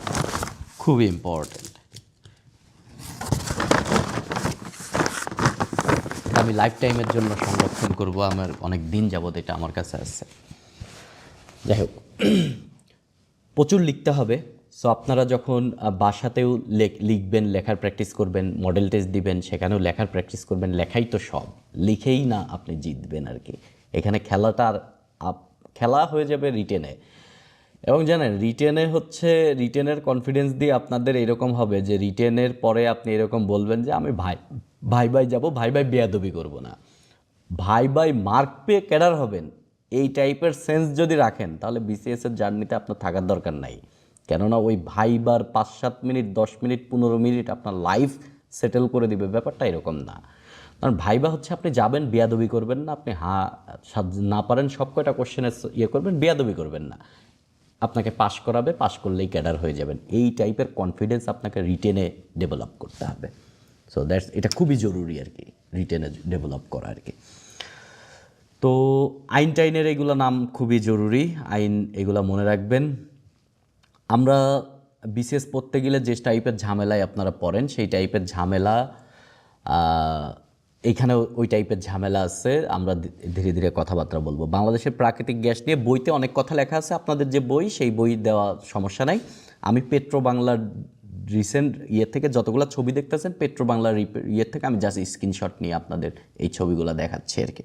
ওকে, পেট্রো বাংলার রিপোর্টে বলা হয়েছে বাংলাদেশে প্রতিদিন বর্তমান সময়ে প্রতিদিন ৩১২০ মিলিয়ন কিউবিক ফিট গ্যাস সরবরাহ করে পেট্রো বাংলা। এই ৩১২০-এর আপনি একটু ভালো মতন দেখার ট্রাই করেন, এই ৩১২০ কই থেকে আসে? Bangladesh gas field limited, Sylhet gas field limited এবং বাপেক্স, এগুলো হচ্ছে দেশি কোম্পানি। এরা মিলায় সর্বমোট এই ৩১২০-এর যে প্রত্যেক দিন সাপ্লাই দেয় million cubic feet per day. এটা হচ্ছে কিউবিক ফিট মানে বুঝছেন তো, এইদিকে 1 ফিট এইদিকে 1 ফিট, মানে এই এত একটা কিউবিক 1 ফিট করে একটা জায়গা, ওর মধ্যে গ্যাস চাপ দিয়ে রাখবেন, এরকম 788টা মিলিয়ন কিউবিক ফিট একটা নির্দিষ্ট চাপে আর কি। এই হচ্ছে বাংলাদেশি কোম্পানি, 3টা কোম্পানি মিলে 788 million cubic feet per day supply দেয়। এরা উত্তোলন করে বাংলাদেশি কোম্পানিগুলা। বাংলাদেশের গ্যাস ফিল্ডগুলোতে বিদেশি কোম্পানিও কাজ করে। এর মধ্যে বড় কোম্পানি হচ্ছে শেভরন। শেভরন একাই বাংলাদেশের উত্তোলন করে সাপ্লাই দেয় হচ্ছে 1315, এবং টুলো একটা আছে সেটা দেয় 47। টোটাল বিদেশি company international oil company IOC বলে, এরা দেয় 1362 মিলিয়ন কিউবিক তার মানে বাংলাদেশে প্রত্যেক দিনের প্রোডাকশন হচ্ছে 2150। এটা আমি অ্যাকচুয়াল অ্যামাউন্ট মনে রাখার দরকার নাই, আপনি ব্যাপারটা একটু বোঝার ট্রাই করেন আর কি। আমরা এলএনজি, লিকুইডিফাইড ন্যাচারাল গ্যাস, বাইরের দেশ থেকে, বিশেষ করে হচ্ছে আপনার পারস্য উপসাগরীয় দেশ থেকে, কাতার থেকে, এই চাপ ন্যাচারাল গ্যাস আর কি, এলএনজি, যেখানে ন্যাচারাল গ্যাস চাপ দিয়ে লিকুইডফাই করে এটা হচ্ছে করে কার্গো ভেসেলে করে চলে আসে, সেইটা এসে আমাদের যে টার্মিনাল আছে মহেশখালী, টার্মিনাল দিয়ে আমাদের গ্রিডে যোগ হয়। এটা হচ্ছে পার ডে 970।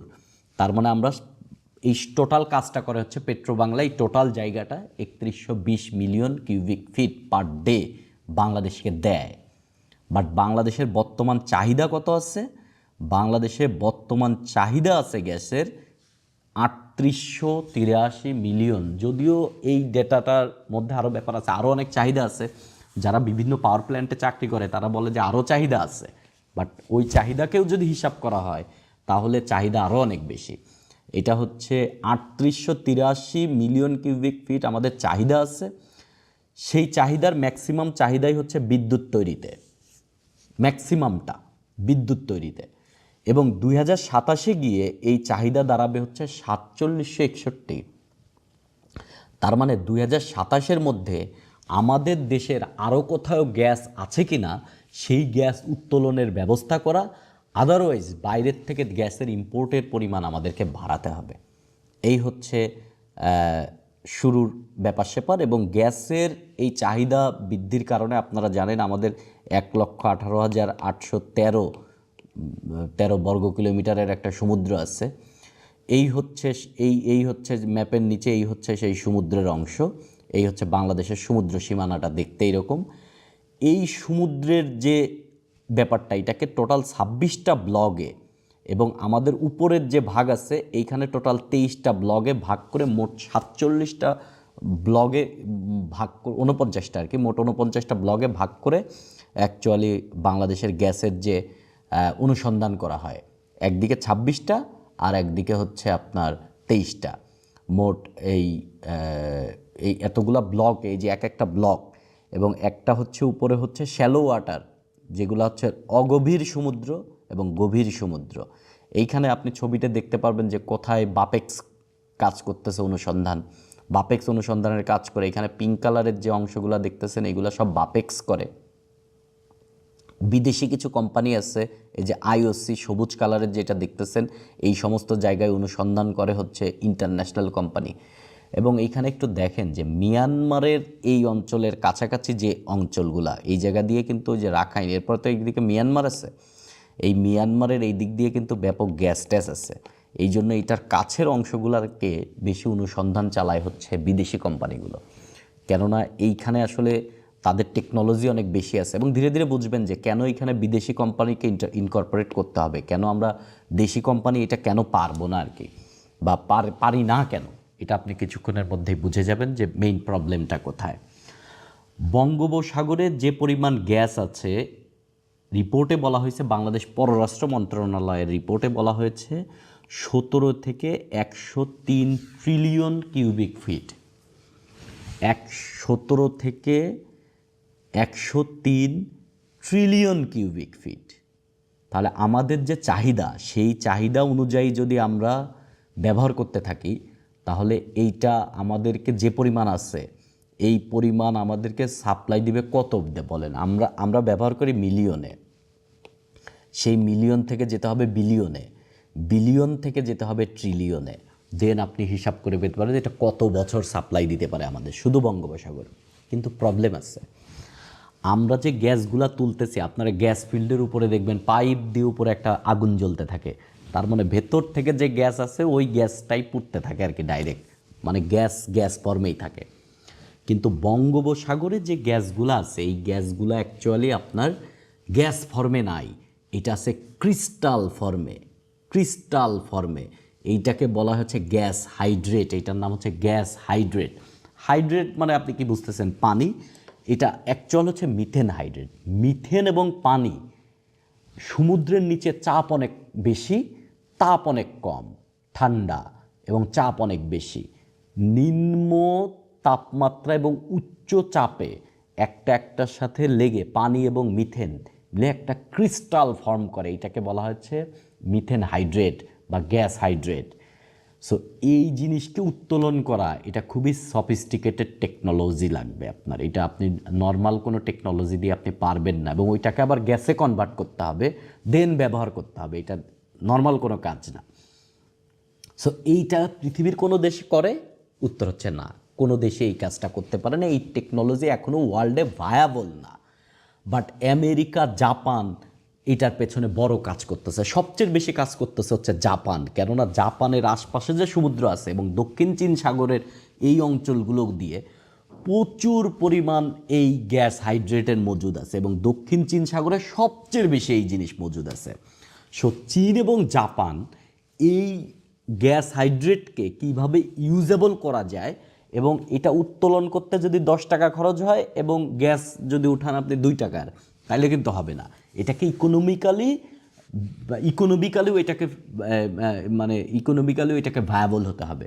সো এই সমস্ত বিষয় নিয়েই অ্যাকচুয়ালি টেকনোলজি কাজ করতেছে, এখনও ব্যাপারটা R&D পর্যায়ে। তো ধরেন বড় বড় দেশে এই টেকনোলজি আসবে, তারা সেই টেকনোলজি আমাদেরকে দিবে, দেন আমরা এটা ইউজ করতে পারবো। সো এটা একটা বড় চ্যালেঞ্জ।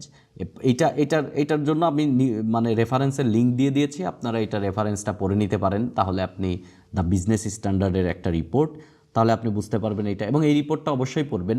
এই রিপোর্টটার মধ্যে সমুদ্র নিয়ে আরও অনেক কথাবার্তা বলা আছে। এখানে কি পরিমাণ মাছ আছে, এখানে কি পরিমাণ সিউইড আছে, কি পরিমাণ সি গ্রাস আছে, কত প্রজাতির চিংড়ি আছে, কত প্রজাতির লবস্টার আছে।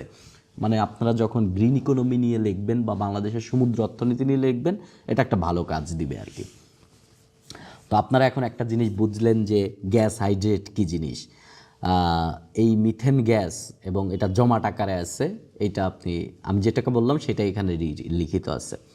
এইখানে একটা পাই চার্ট আছে, এই পাই চার্টটা আপনি পরীক্ষার খাতায় যদি গ্যাস নিয়ে খুব বেশি আপনি দিতে চান তাহলে এটা লিখতে পারেন যে আমাদের গ্যাস আসলে কোথায় কেমন ব্যবহৃত হয় আর কি। আমাদের ম্যাক্সিমাম প্রায় 42% গ্যাস, এটা হচ্ছে একবারে পেট্রো বাংলার রিসেন্ট রিপোর্ট, 42%ই আমাদের বিদ্যুৎ ক্ষেত্রে ব্যবহৃত হয়, এবং আমাদের ইন্ডাস্ট্রিতে প্রচুর গ্যাস ব্যবহৃত হয়, সেটা 90%। সার তৈরিতে ব্যবহৃত হয় হচ্ছে 5%। এই বিদ্যুৎ 42% হচ্ছে সরকারি বিদ্যুৎ, আরও ক্যাপটিভ বিদ্যুৎ আছে। ক্যাপটিভ কি? ধরেন আপনার নিজের একটা, ধরেন আপনি এটা বাইরে দেন না, যেমন আমাদের এখন কত আছে জানি না, বাট আমরা যখন বুয়েটের হলে ছিলাম তখন বুয়েটে একটা 4 মেগাওয়াটের পাওয়ার প্ল্যান্ট ছিল। একটা ছিল 2 মেগাওয়াটের, আর 1 মেগাওয়াট করে দুইটা। এখন কি কত মেগাওয়াট সক্ষমতা আছে আমি জানি না, বাট তখন 4 মেগাওয়াট ছিল প্রবাবিলি। তো এই বিদ্যুৎ দিয়ে কিন্তু বুয়েট চলে।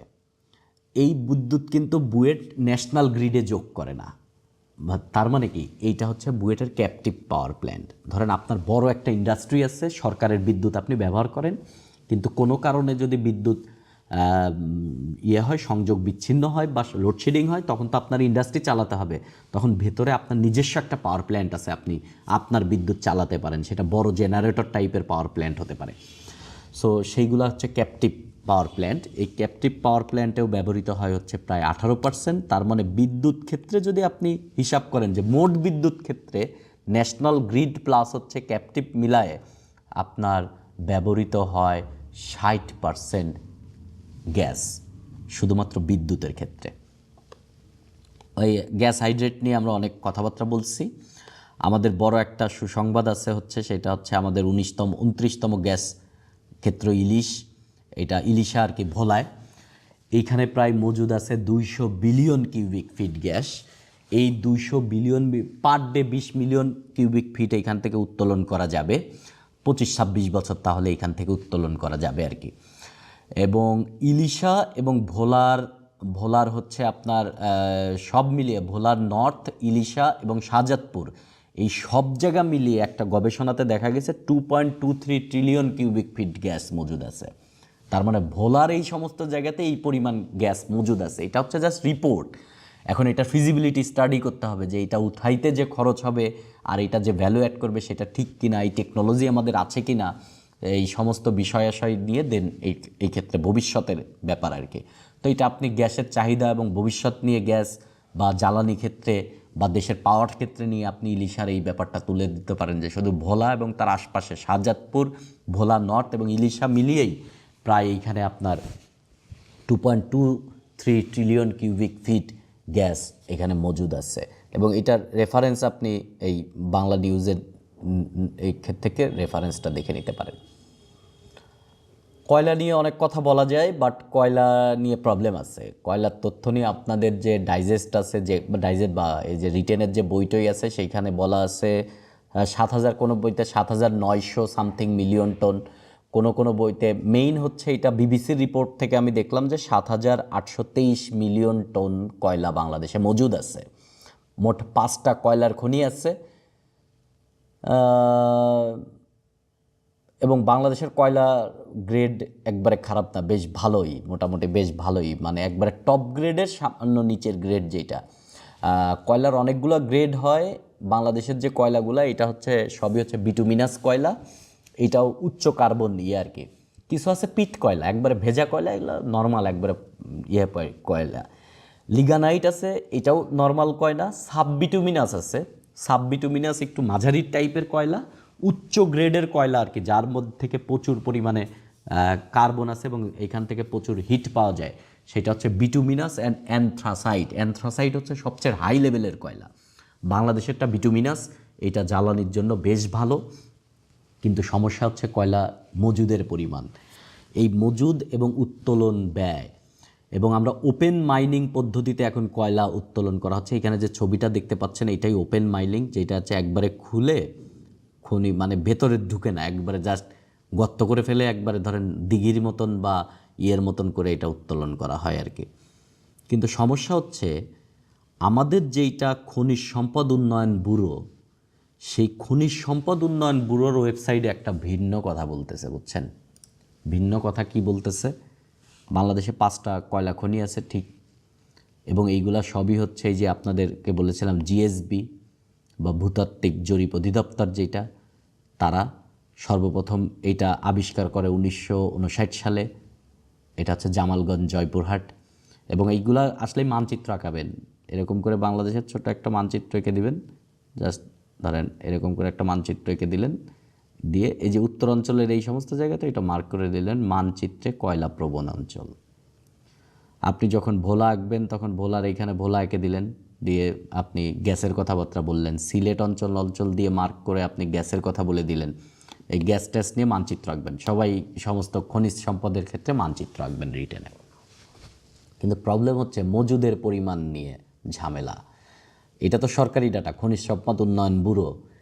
তারা যে মিলিয়ন টনের মজুদের কথা বলতেছে, আর হচ্ছে আপনার বিভিন্ন বইতে যে মিলতেছে, আকাশ পাতাল ফারাক।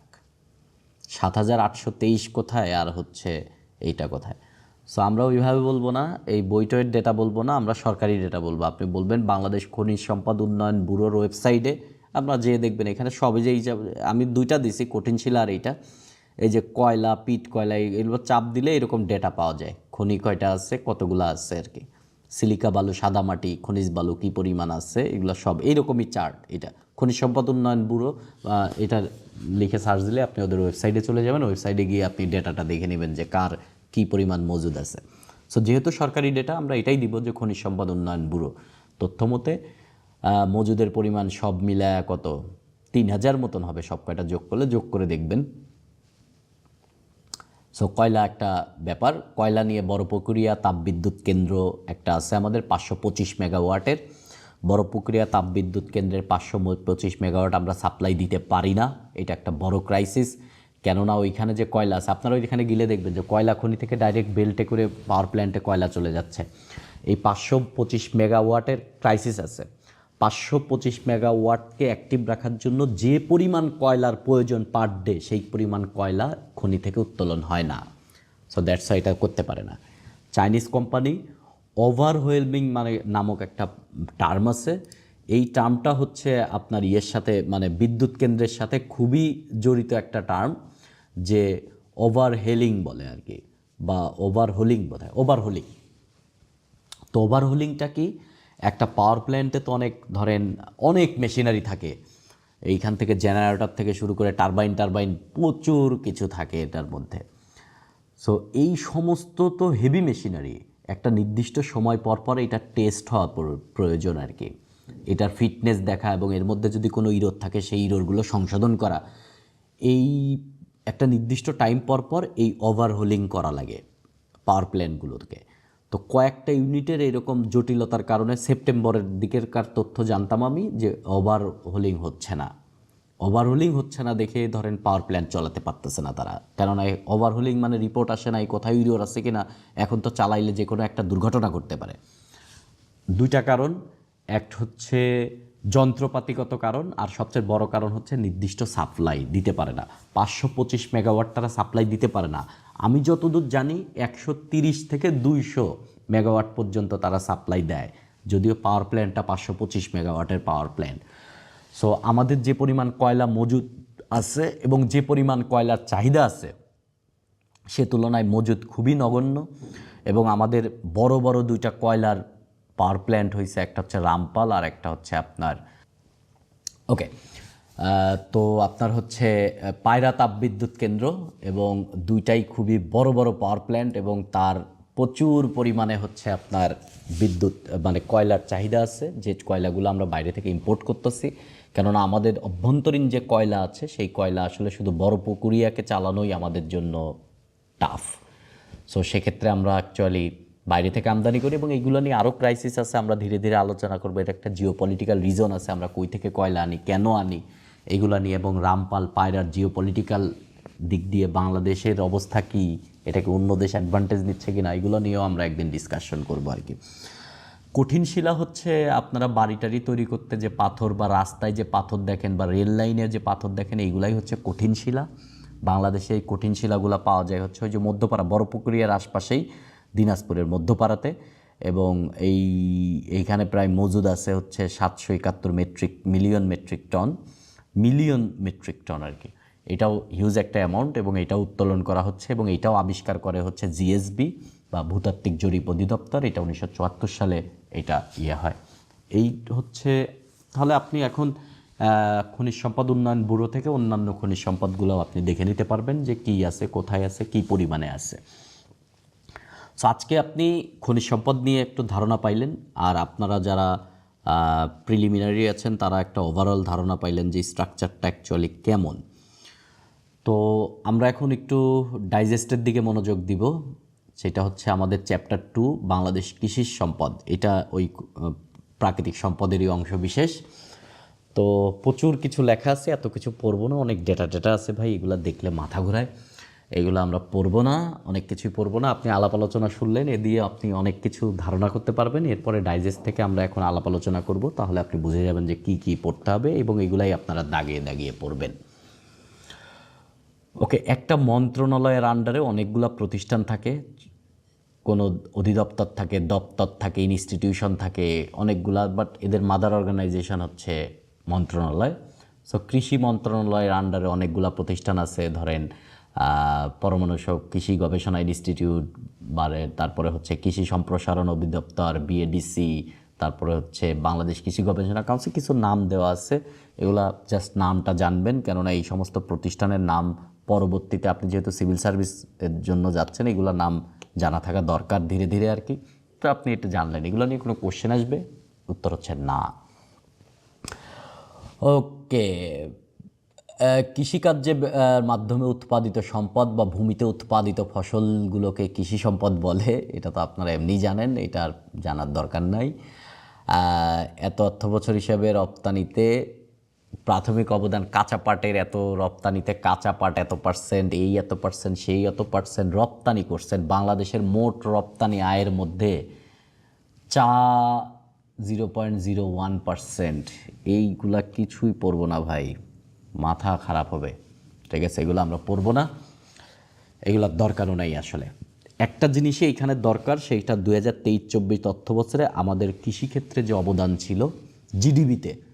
জিডিবি মানে কি? Gross domestic product. যারা নতুন আছেন, গ্রস ডোমেস্টিক প্রোডাক্ট অর্থাৎ এক বছরে একটা দেশ কি পরিমাণ সম্পদ উৎপাদন করে, কি পরিমাণ সম্পদ। যেমন আমি আপনাদের কাছে কথাবার্তা বলতেছি না, আপনি শুনতেছেন, এতে কিন্তু আমি একটা রেভিনিউ গ্যাদার করতেছি। এইটা হচ্ছে সেবা খাত। আমি কিন্তু আপনার কাছে কোনো পণ্য বেচতেছি না, আপনি যা বেচতেছি আপনি দেখতেছেন না, এটা হচ্ছে সেবা খাত। এটা হচ্ছে বাংলাদেশের সবচেয়ে বড় খাত। আর ধরেন যারা জুতা বানাচ্ছে, কাপড় বানাচ্ছে, বিদেশে বেচতেছে, জিনিস তৈরি করে করে বিদেশে বেচতেছে, এইগুলো হচ্ছে আপনার শিল্প খাত। আর যেগুলো আপনি চাষাবাদ করতেছেন, চিংড়ি উৎপাদন করতেছেন, পাট উৎপাদন করতেছেন, ধান উৎপাদন করতেছেন, এগুলো হচ্ছে কৃষি। সো এই তিনটা হচ্ছে বড় খাত। এই বড় খাতগুলোর মধ্যে কৃষি খাতের যে অবদান জিডিপিতে, ধরেন বাংলাদেশ এক বছরে যদি 100 টাকার সম্পত্তি উৎপাদন করে, এর মধ্যে 11 টাকা 2 পয়সা হচ্ছে কৃষি জিনিস দিয়ে উৎপাদন করে এক বছর। এই হচ্ছে যে সহজ ভাষায়। সো 11.02। এবং ধীরে ধীরে দেখেন, সাল ওয়াইজ দেখেন যে এই অবদান কমতেছে, কিন্তু না, এটা একটা ঝামেলা আছে, এটা একটা ঝামেলা আছে। দেখতে কমতেছে কিন্তু আসলে কমতেছে না, এটা কিন্তু অবদান শতাংশে, পার্সেন্টেজে। আপনি চিন্তা করেন যে এক বছরে বাংলাদেশ উৎপাদন করে 100 টাকা, এইখানে সে কৃষিক্ষেত্রে সে উৎপাদন করতেছে 11 টাকা 2 পয়সা। পরের বছরে বাংলাদেশ সারা বছরে উৎপাদন করলো 200 টাকা, কিন্তু কৃষিক্ষেত্রে বাংলাদেশ উৎপাদন করলো 15 টাকা। এখন আপনি দেখেন, কৃষির উৎপাদন কিন্তু বাড়ছে, কিন্তু 100 টাকার মধ্যে 11.2 পয়সা কিন্তু 11.2%, কিন্তু 200 টাকার ভেতরে 15 টাকা কিন্তু 15% না। 200 টাকার মধ্যে 15 টাকার পার্সেন্টেজ যদি আপনি করেন, তাহলে সেই অনুযায়ী দেখবেন যে আপনার 11 হচ্ছে কম হয়ে গেছে। কিন্তু এতে কি টাকার পরিমাণ বাড়ছে, শতাংশে কমে যাচ্ছে। তার মানে এরকম কৃষিক্ষেত্রে অবদান ধীরে ধীরে কমতেছে, বাট কৃষি উৎপাদন কমতেছে না, কৃষি উৎপাদন বাড়তেছে। বাট বাংলাদেশের উৎপাদন বেড়ে যাচ্ছে, সেই তুলনায় কৃষি উৎপাদন বাড়তেছে না, বাট কৃষি উৎপাদন বাড়তেছে। কিন্তু এটা একটা বড় ব্যাপার যে আগের বছর 11.3 ছিল, এবার 11.02। তার মানে যে কৃষি উৎপাদন কমে গেছে তা না, বাংলাদেশের উৎপাদন বেড়ে গেছে। সো এখানে কৃষির শেয়ারটা কমে গেছে। আশা করছি আপনারা এই জিনিসটা বুঝতে পারছেন, এটা একটা জরুরি ব্যাপার আর কি, ঠিক আছে? তো কৃষি পণ্যকে দুই ভাগে ভাগ করা হয়, এটা আপনারা জানেন। একটা হচ্ছে খেয়ে ফেলেন আর একটা বেচে ফেলেন আর কি। সো একটা হচ্ছে খাদ্যশস্য আর একটা হচ্ছে অর্থকারী ফসল, যেটা বেচে আপনি টাকা পয়সা ইনকাম করেন, যেমন পাট, চা, ইক্ষু, তুলা, ফুল, এইগুলো আর কি। এগুলো আর এত বেশি করার দরকার নাই। বাংলাদেশে 80% জমিতে খাদ্যশস্য উৎপাদিত হয়, 80% খাদ্যশস্য, আর অর্থকারী হচ্ছে এত। বাংলাদেশে কি পরিমাণ আবাদযোগ্য জমি আছে? অতীতে এইরকম একটা দুইটা কোশ্চেন অতীতে আসছে, কিন্তু এই ডেটা এত ভেজাল ডেটা যে কৃষি পরিসংখ্যান ব্যুরো একটা বলছে, কৃষি পরিসংখ্যান বর্ষগ্রন্থ একটা কথা বলছে, বিশ্বব্যাংক আর একটা কথা বলছে। ভাই মাথা খারাপ হয়ে যাবে, আমরা এটা পড়বো না, কন্ট্রোভার্সিয়াল কোনো ডেটা আমরা পড়বো না, আর এটা জানার দরকার নাই ভাই। আপনি এতটুকু জানেন যে বাংলাদেশে মোট আবাদযোগ্য জমির পরিমাণ 2 কোটি একরেরও বেশি। খালি এইটুকু মনে রাখেন, 2 কোটি একরেরও বেশি পরিমাণ আছে। এক্স্যাক্ট কত এটা এমসিকিউতে আসলে পারার দরকার নাই ভাই আপনার। জনপ্রতি আবাদি জমি এত একর, মাথাপিছু আবাদি জমি এত একর, মাথাপিছু কৃষি জমি এত একর, এই একর। ভাই এইটা মাথা খারাপ হয়ে যাবে এই টাইপের ডেটা পড়লে, ঠিক আছে? আমরা এই টাইপের দিকে মনোযোগ আমরা দিব না, ঠিক আছে? সো আমাদের পেজ কমে যাবে আর কি। আর আমি বারবার বলতেছি, বাংলাদেশ বিষয়বলিতে এই যে অধ্যায়টা, বাংলাদেশের কৃষি শব্দ, এটা গোল্ড ভাই, গোল্ড। অল্প পড়লে বেশ পারা যায়, ঠিক আছে? অল্প একটু জিনিস অনেক পারা যায়, পুরা গোল্ড। ওকে, 1972 সালের 96 নং আদেশে 25 বিঘা জমি পর্যন্ত খাজনা। কত নং আদেশে দরকার নাই, কত সালে দরকার নাই, এইটা দরকার আছে 25 বিঘা পর্যন্ত সম্পত্তির কোনো খাজনা দিতে হয় না। এইটা ইম্পর্টেন্ট, এই তথ্যটুকু জানা দরকার। একজন মানুষ 60 বিঘার বেশি পরিমাণ সম্পত্তির মালিক হতে পারবে না। আমার নামে যদি 60 বিঘা জমি কেনা হয়, 61তম বিঘা আমি করতে পারবো না, মামলা হয়ে যাবে, এটা বেআইনি। এটা আদেশ অধ্যাদেশ কত সালের দরকার নাই ভাই। বাংলাদেশের প্রথম ডিজিটাল ভূমি ব্যবস্থাপনায় ওয়ান স্টপ সার্ভিস চালু করে চট্টগ্রাম সার্কেল 2014 সালে। কত তারিখে দরকার নাই ভাই, 2014 সালে Chittagong circle. One stop service বিভিন্ন জায়গায় আছে, এখন সরকারি জায়গায় গেলে আপনি অনেক অফিসে গেলে আপনি এখন ওয়ান স্টপ সার্ভিস পাবেন, যে আপনার এখানে কি কি দরকার। একটা ডেস্কে যাবেন, ওরা যা সার্ভিস চান আপনি সব এক ডেস্ক থেকেই দেওয়া হবে। এটাই হচ্ছে ওয়ান স্টপ সার্ভিস। ধরেন আপনি বাংলাদেশের ভূমি ব্যবস্থাপনা নিয়ে আপনার পর্চা লাগতে পারে, ভূমির খাজনা দিবেন, ভূমির অনেক ডকুমেন্ট নেবেন, এই সমস্ত জিনিস এক জায়গায় গেলে আপনাকে অমুক ডেস্কে যান, অমুক ডেস্কে যান, অমুক জায়গা বলে লাঞ্চের পরে আসেন, এই টাইপের ভেজাল নাই, এক জায়গাতে। এই হচ্ছে ওয়ান স্টপ সার্ভিস। সো এই ওয়ান স্টপ সার্ভিস চালু করে, এই তথ্যটা ইম্পর্টেন্ট আর কি। বাংলাদেশের ফসলগুলোকে সাধারণত 2 ভাগে ভাগ করা হয়, একটা হচ্ছে রবি মৌসুম ফসল, আর হচ্ছে খরিফ। খরিফ শব্দটাই শুনতে হচ্ছে আপনার খরা খরা লাগে, সো এটা হচ্ছে গ্রীষ্মকালীন, আর রবিটা হচ্ছে শীতকালীন। শীতের কালটা আপনারা জানেন, শীত কেমন কখন পড়ে, এখন শীত পড়তেছে। সো সেপ্টেম্বর থেকে মার্চ পর্যন্ত, বা আশ্বিন থেকে ফাল্গুন। সাধারণত এই টাইপের কোশ্চেন আসলে বাংলা মাস দিবে না, এই ইংলিশই দিবে, সেপ্টেম্বর থেকে মার্চ। এই সমস্ত শীতকালীন জানেন আপনারা, শীতকালে এখন যা যা খাচ্ছেন, ফুলকপি, মূলা, বাঁধাকপি, সিম, টমেটো, গাজর, লাউ, এর মধ্যে মনে রাখতে হবে হচ্ছে বোরো ধান, ইরি ধান, এইগুলা হচ্ছে শীতকালীন। সরিষা শীতকালীন বলার দরকার নাই, মানুষজন এখন সরিষা ফুলের ছবি দিচ্ছে, তো এখন শীতকাল, সো ঝামেলা নাই। সরিষা। রবি মৌসুম হচ্ছে শীতকালী মৌসুম। তো বাংলাদেশের ফসল উৎপাদনের মৌসুম হচ্ছে 2টা, রবি হচ্ছে শীতকালীন, আর খরিফ হচ্ছে বর্ষাকালীন। খরিফ যেটা আছে, এইটা খরিফটা আবার 2 ভাগ, খরিফ 1, খরিফ 2। খরিফ 1 হচ্ছে ধরেন মূলত মেইন গ্রীষ্মকাল, মানে মেইন গ্রীষ্ম, মানে যখন চড়া গ্রীষ্ম আর কি। চড়া কখন? চৈত্র মাস থেকে গ্রীষ্ম এবং বৈশাখ জ্যৈষ্ঠ পর্যন্ত। এই টাইমে কি হয়? এই টাইমে অনেক কিছু হয়। এই ফসলের মধ্যে অনেক নাম আছে ভাই, এই নাম মনে থাকবে না আর কি। এই টাইমে হয় হচ্ছে আউশ ধান, পাট, এইটুকু মনে রাখলেই হবে খরিফ। আর খরিফ 2 হচ্ছে বর্ষাকালে যেগুলা হয়, বর্ষাকালে হয় হচ্ছে আমন ধান, বর্ষাকালে হয়। আরও কিছু কিছু নাম মনে রাখবেন, সেটা খরিফ 1, খরিফ 2 না। ধরেন আপনার যদি আসে পটল কোনকালীন, আপনি বলবেন পটল হচ্ছে খরিফ মৌসুমি ফল। যদি বলে জলপাই কোনটা, তাহলে আপনি বলবেন খরিফ। কিন্তু আপনার জলপাই খরিফ 1 না খরিফ 2, এইটা দরকার নাই। এই টাইপের জিনিস আসবে না। আপনি বুঝলেন যে বাংলাদেশে মৌসুম হচ্ছে 2টা, রবি মৌসুম এবং খরিফ মৌসুম। রবিটা শীতকালীন, খরিফটা হচ্ছে বর্ষাকালীন। কিছু আছে 12 মাস সারা বছর থাকে, সেগুলো হচ্ছে লাল শাক, ঢেঁড়স, বেগুন সারা বছর থাকে। সো নাম মনে রাখবেন আর কি। জুম চাষ আপনারা কি জানেন, পাহাড় এরকম থাকে। সো পাহাড়ে যে থাকে এরকম, সো পাহাড়ে অনেক গাছ টাছ থাকে, ঘাস টাস থাকে, লতা পাতা থাকে। তো পাহাড়িরা আগুন ধরায় পুড়ায় দেয়, কেটে কেটে পরিষ্কার করা ঝামেলা, আগুন দিয়ে দিছে। আপনারা বান্দরবন টান্দরবন গেলে মাঝে মধ্যে এই সিজনে গেলে দেখবেন দূরের পাহাড়ে আগুন জ্বলতেছে, হচ্ছে গাছ টাছ পরিষ্কার করে ফেলতেছে। এরপরে তারা নির্দিষ্ট তাদের রিচুয়াল অনুযায়ী পূজা টুজা করবে, তারপরে গর্ত করে করে পাহাড়ে তারা ফসল বুনে। এবং এই জুম চাষে কিন্তু একটা গর্তের মধ্যে 2-3 ধরনের বীজ দেয় ওরা। ধরেন একটা ধান দিল, গম দিল, একটু পাট দিল, এরকম আর কি বিভিন্ন জিনিস একসাথে মিক্সচার করে ওরা চাষ করে। এটা হচ্ছে জুম চাষ। কিন্তু আধুনিক পদ্ধতিতে এখন সল্ট পদ্ধতিতে চাষ হচ্ছে।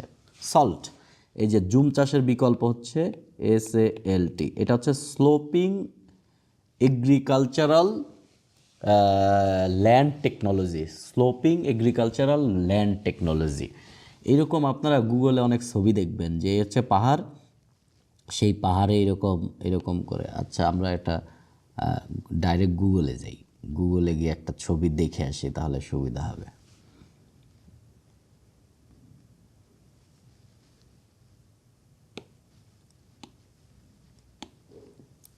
কি লিখব,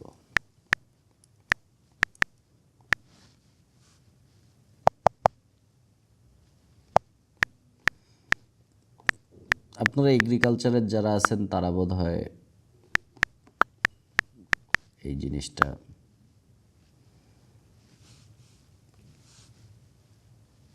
এই যে এরকম, এই যে এটাই প্রবাবলি হচ্ছে সল্ট, যে পাহাড়ে খাস কেটে খাস কেটে খাস কেটে খাস কেটে এরকম সমতলের মতন বানানো আর কি। পাহাড় একবারে ঢালু না করে, এই যে বড় ছবি দেখলে ছবিটা দেখতে এরকম হবে আর কি। এই হচ্ছে সল্ট টেকনোলজি। এটা একটু মডার্ন আর কি, বেশি মডার্ন।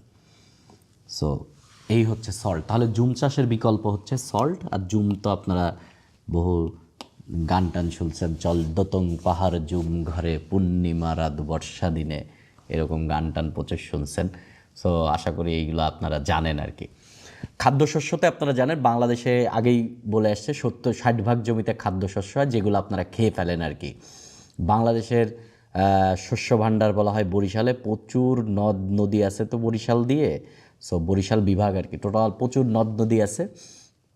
সো এখানে শেষ কাজটা সহজ, প্রচুর শাকসবজি জন্মে, এই জন্য এটাকে বলা হচ্ছে খাদ্য ভাণ্ডার, শস্য ভাণ্ডার আর কি। আর রুটির ঝুড়ি ঠাকুরগাঁতে প্রচুর গম হয়, জন্য ঠাকুরগাঁকে বলা হয় হচ্ছে এটা। আমাদের প্রধান খাদ্যশস্য হচ্ছে ধান, আমরা প্রচুর ধান উৎপাদন করি, আমরা ধান খাই আর কি, ধানের চাল খাই আর কি। এর মধ্যে অনেক ব্যাপার স্যাপার আছে, ধান নিয়ে অনেক কথা বলা আছে, এগুলো দরকার নাই। ধান উৎপাদনে বাংলাদেশের অবস্থান বিশ্বের 3য়। সবচেয়ে বেশি ধান জন্মে ময়মনসিংহ জেলায়, ময়মনসিংহে প্রচুর ধান জন্মে। তাহলে আপনার 1 নম্বর কেন দেশ, 1 নম্বর ধান উৎপাদনে চীন। প্রধান ধান হচ্ছে 3 ধরনের ধান, আউশ, আমন ও বোরো। সবচেয়ে বেশি হচ্ছে বোরো ধান উৎপাদিত হয় বাংলাদেশে। মোট উৎপাদনের কত পার্সেন্ট এইটা দরকার নাই, ঠিক আছে। সবচেয়ে বেশি বোরো ধান উৎপাদন হয়। এই বোরো ধান মূলত শীতকালে নিচু জমিতে বোরো ধান তৈরি হয়। সো এই সিলেট অঞ্চলে সবচেয়ে বেশি বোরো ধান তৈরি হয়, হাওর অঞ্চলগুলোতে সবচেয়ে বেশি বোরো ধান তৈরি হয়। আমন হচ্ছে শীতকালের ধান, একটু আগেই আমরা দেখে আসছি যে খরিফ মৌসুমে সেই ধান কাটা, আমন ধান আর কি। সো আমন ধান হচ্ছে উইন্টার রাইস বলা হয়। আমন আবার রোপা আমন, বোনা আমন এরকম আছে। রোপা আমন হচ্ছে যেটা হচ্ছে বীজতলায় করে দেন রোপণ করতে হয় আলাদা আলাদা করে। আর বোনা আমন হচ্ছে যা ছিটা দিবেন, ধান ছিটা দিবেন, ওইখানেই গাছ হয়ে যাবে আর কি। আরেকটা আছে বাওয়া আমন। আমাদের এলাকায় বাওয়া আমন আমরা জানি না কি জিনিস, সো আপনারা একটু গুগল করে জেনে নেবেন যে বাওয়া আমন কি জিনিস। আমাদের অঞ্চলে আমন ধান চাষ হয়, বাট আমরা আমন ধান বুনে চাষ করি না, আমরা লাগায় চাষ করি আর কি। সো আউশ ধান হচ্ছে সবচেয়ে কম বাংলাদেশে তৈরি হয়, উৎপাদন হয়। জাস্ট এতটুকু জানলেই হবে। আউশ, আমন, ব্রো এত কিছু দরকার নাই। কত পার্সেন্টেজ উৎপন্ন হয় এই টাইপের জিনিস পড়ে মাথা টাথা নষ্ট হয়ে যাবে। আউশ ধান কত মেট্রিক টন, এই চার্ট আমরা পড়বো না, ঠিক আছে। কত মেট্রিক টন তৈরি হয়েছে দরকার নাই। ইরি ধান, ইরি হচ্ছে আপনারা জানেন যে এটা ইরি হচ্ছে ইন্টারন্যাশনাল রাইস রিসার্চ ইনস্টিটিউট থেকে যে ধানের জাত উৎপাদন করা হয় সেটাই হচ্ছে ইরি ধান, ইন্টারন্যাশনাল রাইস রিসার্চ ইনস্টিটিউট বা ইরি। এটা হচ্ছে আপনার ফিলিপাইনে অবস্থিত। তো সেইখান থেকে যে জাত আসছে সেটাই হচ্ছে ইরি ধান। হরিধান একজন আছে, সে হচ্ছে হরিপদ কাপালি। তিনি এই নামটা মনে রাখবেন, হরিপদ কাপালি। তিনি হচ্ছে ঝিনাইদহ অঞ্চলের। তিনি মূলত একটা কাজ করেছিলেন যে তিনি একটা ধান করছেন, তার নাম হরিধান। সে কিভাবে করছে জানেন? সে মাঠে গেছে, দেখে যে ধান লাগাইছে, তো তা একটা ধানের গাছ দেখে অন্য ধান থেকে আলাদা, সে ওইটা রাখছে। ওইটাকে সে আবার চাষ করছে, আবার ওইটার থেকে ধান হয়েছে। এইরকম কয়েকবার করতে করতে করতে করতে সে একটা জাত বানায় ফেলছে নিজে নিজে। সেইটাই হচ্ছে হরিধান। এটা হচ্ছে হরিপদ কাপালি, আর তিনি হচ্ছে ঝিনাইদহের হরিধান। এই নামটা খুবই ইম্পর্টেন্ট আর কি। উচ্চ ফলনশীল ধানকে বা হাইব্রিড ধানকে উপসি ধান বলা হয়। উচ্চ ফলনশীল একসাথে করে উপসি ধান। আর এই উচ্চ ফলনশীল ধান বাংলাদেশে প্রথম আসে হচ্ছে ইরি ৮। ওই যে ইরি ধান যেটা আনছিল এই rice research institute, international rice research institute থেকে ইরি ৮।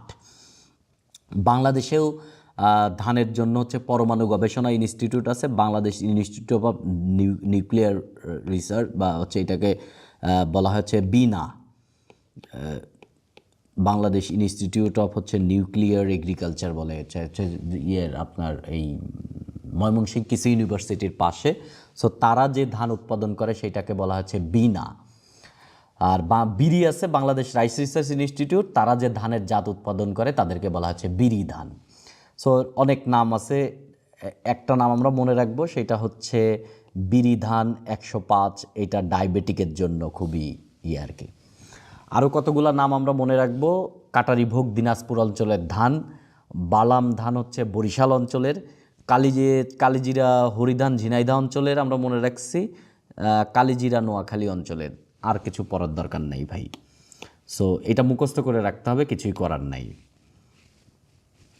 আচ্ছা, এইটা ঝামেলা আছে, ঠিক আছে? এইখানে অনেক চার্ট, এই চার্টের এই জিনিস ভাই মনে রাখা যাবে না, ইম্পসিবল হয়ে দাঁড়াবে, ঠিক আছে? ইম্পসিবল হয়ে দাঁড়াবে। তবে আপনি একটা জিনিস মনে রাখবেন, পরবর্তীতে রিটেনে যে কাজে দিবে, লবণাক্ততা, খরা সহিংসু, তারপরে হচ্ছে জলমগ্নতা, জিং সমৃদ্ধ, এরকম বিভিন্ন জাত আছে। যে সমস্ত অঞ্চলে লবণ বেশি সেই সমস্ত অঞ্চলে কোন জাতের ধান চাষ করতে হবে, যে সমস্ত অঞ্চলে খরা বেশি সেই সমস্ত অঞ্চলে কোন জাতের ধান করতে হবে। একটা যদি মনে রাখতে পারেন খুবই ভালো, না হলে দরকার নাই, ঠিক আছে?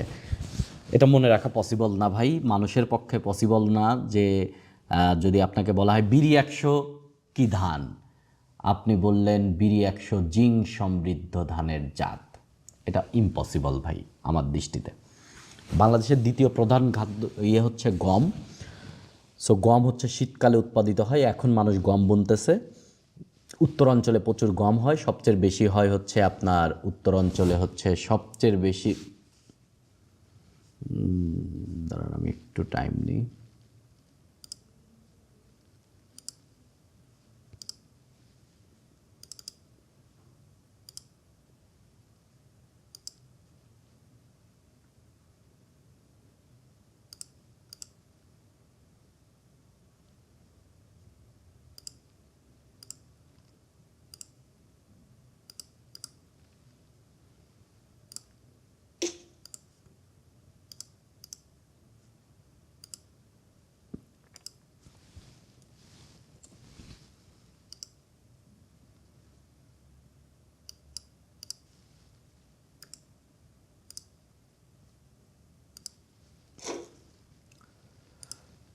ওকে, সবচেয়ে বেশি ধান তৈরি হয় হচ্ছে ঠাকুরগাঁয়ে, এই জন্য এটাকে হচ্ছে আপনার বলা হয় হচ্ছে রুটির ঝুরি বলা হয়।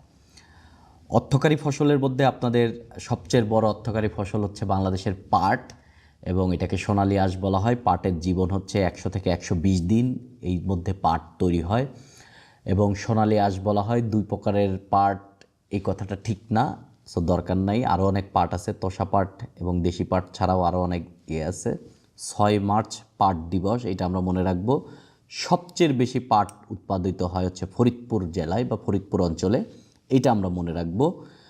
এবং শীর্ষ বাংলাদেশ হচ্ছে পাট উৎপাদনের দ্বিতীয় এবং শীর্ষ হচ্ছে ভারত। বাট রপ্তানিতে আবার বাংলাদেশ প্রথম, আমদানিতে হচ্ছে শীর্ষ দেশ হচ্ছে তুরস্ক, সবচেয়ে বেশি আমদানি করে তুরস্ক। তাহলে বাংলাদেশ উৎপাদনে দ্বিতীয়, রপ্তানিতে প্রথম, ভারত হচ্ছে উৎপাদনে প্রথম, আর সবচেয়ে বেশি আমদানি করে হচ্ছে তুরস্ক। এইখানে আরেকটা বিষয় হচ্ছে আপনার পাটের জাত হচ্ছে এই যে দেখেন দেশি, তোষা, কেনাপ, মেস্তা। এর মধ্যে তোষা পাট হচ্ছে সবচেয়ে ভালো, এর আঁশ সবচেয়ে ভালো তোষা পাট। পাটের জীবন রহস্য আবিষ্কার করেন ডক্টর মাকসুদুল আলম। এটা আপনারা কত সালে দরকার নাই, নামটা মনে রাখেন, ডক্টর মাকসুদুল আলম। তার বাড়ি কোথায় এগুলো জানার দরকার নাই। এবং এইটাকে উইপো স্বীকৃতি দিয়েছে, ওয়ার্ল্ড ইন্টেলেকচুয়াল প্রপার্টি অর্গানাইজেশন। এরা হচ্ছে মূলত যখন আপনি কপিরাইট টাইট নিয়ে পড়বেন তখন এইগুলা নিয়ে পড়বেন, WIPO এইগুলার নাম লিখবেন, ওয়ার্ল্ড ইন্টেলেকচুয়াল প্রপার্টি অর্গানাইজেশন। তিনি যে এই ডক্টর মাকসুদুল আলম যে এটা পাটের জীবন রহস্য আবিষ্কার করেছেন, উইপো এটাকে স্বীকৃতি দিয়েছেন। জুটন হচ্ছে 70% পাট এবং 30% তোলা দিয়ে কাপড়, এই কাপড় পরা যায়, ব্যবহার করা যায়। এবং এটা আবিষ্কার করেন ডক্টর মোহাম্মদ সিদ্দিকুল্লাহ। পাট দিয়ে এখন পলিব্যাগ তৈরি করা হচ্ছে, এটাকে বলা হচ্ছে সোনালী ব্যাগ। এইটা ডক্টর মোবারক আহমেদ খান, নাম মনে রাখতে হবে। আর কিছু দরকার নাই। এটা হচ্ছে রিবন রেটিং পাটের সাথে জড়িত। রিবন রেটিং হচ্ছে আপনার যে পাট তো পানিতে পচাতে হয়, যেখানে পানির অভাব ডাইরেক্ট পাট থেকে ওইটা ছিঁড়ে নিয়ে ওই আঁশ ছড়িয়ে নিয়ে সেই আঁশ নিয়ে আঁশ ব্যবহার করা হয় আর কি। এটাকে পানিতে পচানো হয় না, এটাকে বলা হচ্ছে রিবন রেটিং। একটি কাঁচা পাটের গাইটের ওজন 4.5 মণ। এই কোশ্চেন কোন আমলে আসছিল, কেন আসছিল ভাই আমি জানি না। এক সময়কার এশিয়া মহাদেশের বৃহত্তম পাটকল ছিল হচ্ছে আদমজি পাটকল। 2002 সালে এটা বন্ধ হয়ে যায়। বন্ধ হওয়ার কিছু কারণ আছে, অনেকেই পলিটিক্যাল কারণ অনেক কথাবার্তা বলেন, বাট তখন এটা সবচেয়ে লস প্রতিষ্ঠান ছিল, বড় লস ছিল, কেননা এইখানে সময়ের সাথে সাথে এর টেকনোলজিক্যাল ডেভেলপমেন্ট হয় নাই। আমাদের যে চিনি কলগুলা বন্ধ হয়ে গেছে, সময়ের সাথে সাথে টেকনোলজিক্যাল ডেভেলপমেন্ট হয় নাই। ওই মানদাত্তা আমলের মেশিনারি নিয়ে আপনি বর্তমান সময় ফাইট দিতে পারবেন না। আর এটাকে অনেকেই পলিটিসাইজ করে, মানুষ শুনতে ভালো লাগে, বাট পলিটিসাইজ করা উচিত, কেননা রাষ্ট্রীয় প্রতিষ্ঠান যেহেতু, তাহলে রাষ্ট্রেরই দায়িত্ব ছিল সময়ে সময়ে নতুন টেকনোলজি আনা এবং এইখানে লেবার ইউনিয়নকে সুন্দর করে মেইনটেইন করা, এবং যেন আখের চাষ হয়, আখ যেন সার্ভিসে থাকে কাঁচামাল, সেই সমস্ত জিনিসে নজর দেওয়া, এই সমস্ত ব্যাপার একটা বড় ইস্যু হয়ে দাঁড়িয়েছিল। বাট বাংলাদেশের এখন সবচেয়ে বড় পাটকল হচ্ছে আকিজ জুট মিলস। আকিজ একটা প্রাইভেট প্রতিষ্ঠান, আকিজ গ্রুপের, এটা গোপালগঞ্জে অবস্থিত। এটা নাম মনে রাখতে হবে। গোল্ডেন হ্যান্ডশেক আপনারা জানেন কি জিনিস, আপনি আমার কোম্পানিতে কাজ করতেন, আপনাকে আর রাগ লাগবে না আমার, লাস্টে বেতন দিয়ে আপনার সাথে হ্যান্ডশেক করে আপনাকে ছেড়ে দিব, লাস্ট বিদায়। এটার নামই হচ্ছে গোল্ডেন হ্যান্ডশেক। সো আমাদের পাটকলগুলোতে এখন গোল্ডেন হ্যান্ডশেক হয়, কেননা ওই রকম রান করতে পারতেছে না। দেন আমরা পড়তে পারি হচ্ছে চা নিয়ে বহু কথাবার্তা আছে। আমাদের দ্বিতীয় অর্থকারী ফসল, আমরা ম্যাক্সিমামই রপ্তানি করি, এবং এই মোটামুটি ঢালু জমিতে, মানে এই স্লব আকারের জমিতে এটা চাষ করা হয়, এবং মৌলভীবাজার, হবিগঞ্জ এই সমস্ত জায়গায় আছে, আপনারা জানেন। এবং উত্তরবঙ্গের পঞ্চগড়েও এখন চা চাষ শুরু হচ্ছে। চা প্রথম শুরু হয় চীনে। বাংলাদেশে 1840 সালে চট্টগ্রামে চা বাগান শুরু হয়, সর্বপ্রথম চট্টগ্রামে চা বাগান শুরু হয়। বাট বাণিজ্যিকভাবে হচ্ছে সিলেটের মালিয়াছড়ায়, দেশে অর্গানিক চা, ওই উত্তরবঙ্গের চা হচ্ছে অর্গানিক চা। এটা আপনারা চা নিলাম কেন্দ্র, দেশের তৃতীয় চা নিলাম কেন্দ্র, এখন 2টা আগেই ছিল, এখন পঞ্চগড়েও আবার হয়েছে, আগে 2টা ছিল। বর্তমান চা স্টেট আছে 168টা, এইগুলো সবই চা স্টেট, এবং এই চা স্টেট কিন্তু নিলাম হয়, নিলামের মাধ্যমে চা স্টেটের মালিক হয় একজন। এগুলো খুবই মানে প্রেস্টিজিয়াস একটা সেই জন্য অনেকেই এটার পেছনে থাকে, কিন্তু যে পরিমাণ এর মধ্যে একটা অর্থনৈতিক ব্যাপার আছে, এটা নিয়ে আমরা এখন কথা বলতে চাই না। কেননা এটা অনেক জিনিস গোমর আছে এটার মধ্যে আর কি। সবচেয়ে বেশি চা বাগান আছে শ্রীমঙ্গলে, কয়টা আছে জানার দরকার নাই। চা রপ্তানিতে বাংলাদেশের অবস্থান অষ্টম, এটা আপনি মনে রাখতে পারেন। আচ্ছা,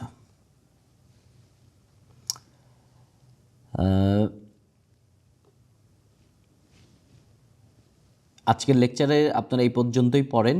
নেক্সট লেকচারে আমরা বাংলাদেশের প্রাকৃতিক সম্পদ শেষ করব এবং তার সাথে হচ্ছে এই এই অধ্যায়টাও আমরা ইয়ের থেকে শেষ করব। নেক্সট ইমিডিয়েট লেকচার, পরবর্তী লেকচারেই আমরা এই অধ্যায়টা শেষ করব আর কি।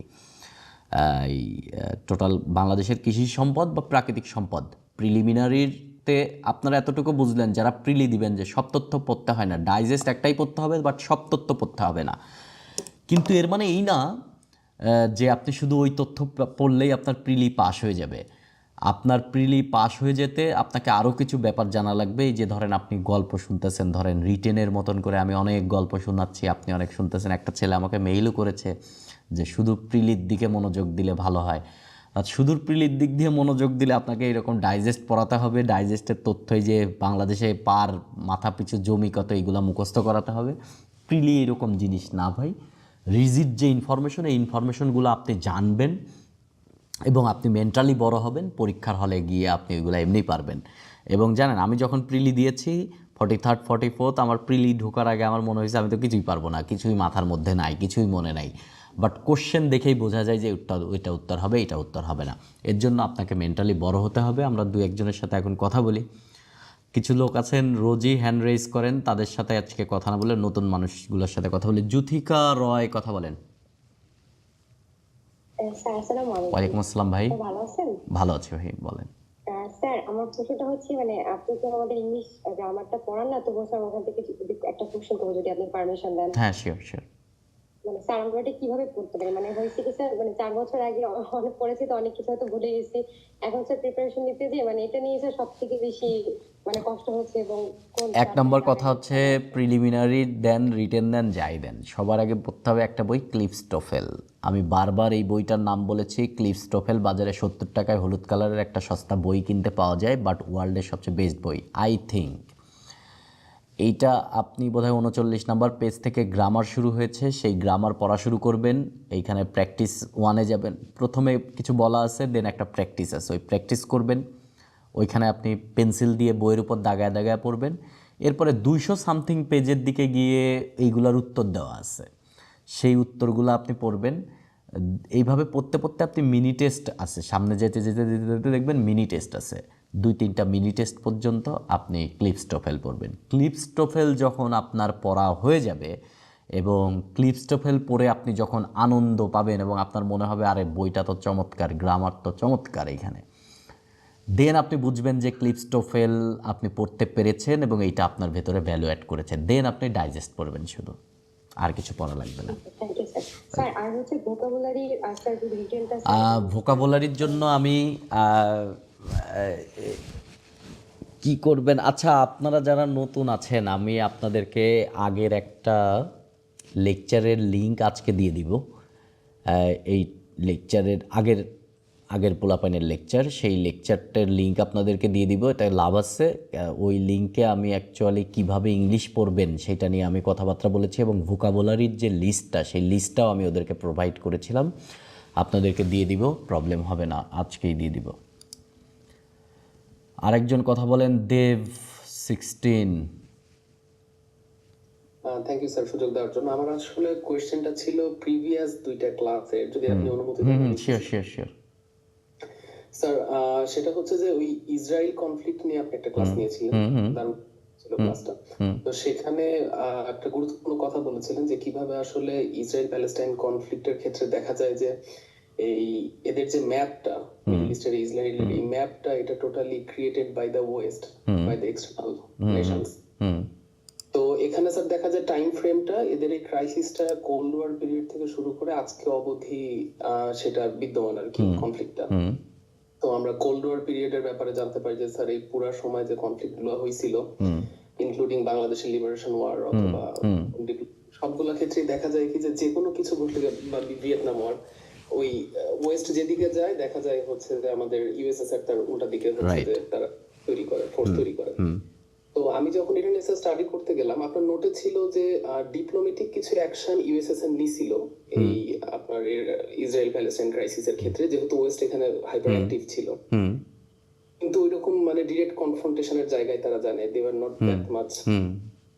কিন্তু এখন স্যার দেখতে পেলাম একটু স্টাডি করার পরে যে আসলে তাদের যে রিলেশনটা ইসরায়েলের সাথে বা প্যালেস্টাইনের সাথে বা হামাসের সাথে, রাশিয়ার যে ডিরেক্ট রিলেশনটা, এটা স্যার বেশ আমার কাছে একটু ডাইনামিক মনে হচ্ছে এবং একটু মানে এনিগমেটিক মনে হচ্ছে, মানে ক্লিয়ারলি বুঝতে পারতেছি না। যেমন তারা হচ্ছে টু স্টেট নেশন হিসেবে তারা তাদের স্ট্যান্সটা ছিল হচ্ছে যে ইসরায়েল প্যালেস্টাইন দুটো টু স্টেট নেশন হবে।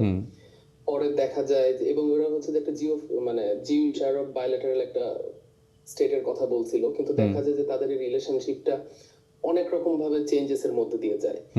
49 to 52 এর মধ্যে আস্তে আস্তে সেটা ওয়ার্সেন হওয়া শুরু করে। আবার কিছু জিনিস এখানে ফ্যাক্টর হিসেবে আসতে পারে, সেটা হচ্ছে যে ভ্লাদিমির পুতিনের সাথে এর আগে যে ইসরায়েলি লিডার ছিল এরিয়েল শ্যারন, তার ভালো রিলেশন ছিল। আবার দেখা যায় যে বহু নাগরিক আছে ইসরায়েল যারা হচ্ছে রাশিয়ান ভাষায় কথা বলে, রাশিয়াতেও তাদের বহু নাগরিক আছে, এখানে কালচারাল একটা কানেকশন আছে। এখন আবার স্যার দেখতে পাচ্ছি যে বেশ মানে হামাসকে তারা যেহেতু সংগঠন হিসেবে, জঙ্গি সংগঠন হিসেবে স্বীকৃতি দিচ্ছে না, এই কারণে ইসরায়েলের সাথে তাদের রিলেশনটা আবার একটু খারাপ। আবার ইরানের সাথে ভালো ধরনের একটা টাই আপ আমরা দেখতে পাচ্ছি। তো আমি স্যার আসলে রিলেশনটা এরকম বাইনারি ডাইনামিক্স এ বুঝতে পারছি না, বাইনারি ডাইনামিক্স না ব্যাপারটা। এখন যদি আপনি বলেন যে যদি আপনি ধরেন 2010-এর পর থেকে আপনি যদি দেখেন, রিলেশনটা টোটালি হচ্ছে ইরান কেন্দ্রিক। কেননা হচ্ছে আপনি যদি টোটাল পশ্চিম এশিয়াকে ভাগ করতে যান, এখানে ফ্যাকশন দুইটা, একটা হচ্ছে ইসরায়েলকে বাদ দিয়ে দেন আপনি, তাহলে একটা হচ্ছে ইরান বেল্টের আর একটা হচ্ছে আপনার এই সৌদি আরব বেল্টের। আর সৌদি আরব বেল্ট মানেই হচ্ছে এটা ওয়েস্টার্ন বেল্টের আর কি। তো ইরান যেদিকে থাকবে, তো আপনার সেটা চীন হোক এবং রাশিয়া হোক, এদের মধ্যে সেম টাইপের রিলেশন বিল্ড আপ হতে হবে, এবং ব্যাকগ্রাউন্ডের রিলেশন হচ্ছে Russia China relationship. So Russia এবং চায়নার রিলেশনশিপের ভেতরে যদি ধরেন এরকম চমৎকার একটা উষ্ণ রিলেশন থাকে, তাহলে ইরানের সাথে একটা উষ্ণ রিলেশন থাকবে। আর ইরানের সাথে উষ্ণ রিলেশন রেখে আপনি ইসরায়েলের সাথে খুব লিবারেল এখন হতে পারবেন না। সো দ্যাটস ওয়াই রাশিয়ার এখন ওই রকম পরিমাণ ওয়ার্ল্ডের যে পরিমাণ কনফ্লিক্টে তারা এখন আছে রাশিয়া, তাহলে ওয়ার্ল্ডে তাদের সাপোর্টিভ যে কান্ট্রিগুলো আছে সেই কান্ট্রিগুলোকে যদি আপনি লিস্টেড করেন তাহলে খুবই কম। তার মধ্যে ইরান একটা বড় স্টেক হোল্ডার। সো ইরানের দিক বিবেচনা করে আপনি হামাসকে বা প্যালেস্টাইনকে এগেনস্টে কোনো ধরনের করতে পারবেন না। সময়ের সাথে সাথে আন্তর্জাতিক সম্পর্কের অবস্থা পরিবর্তন হয়।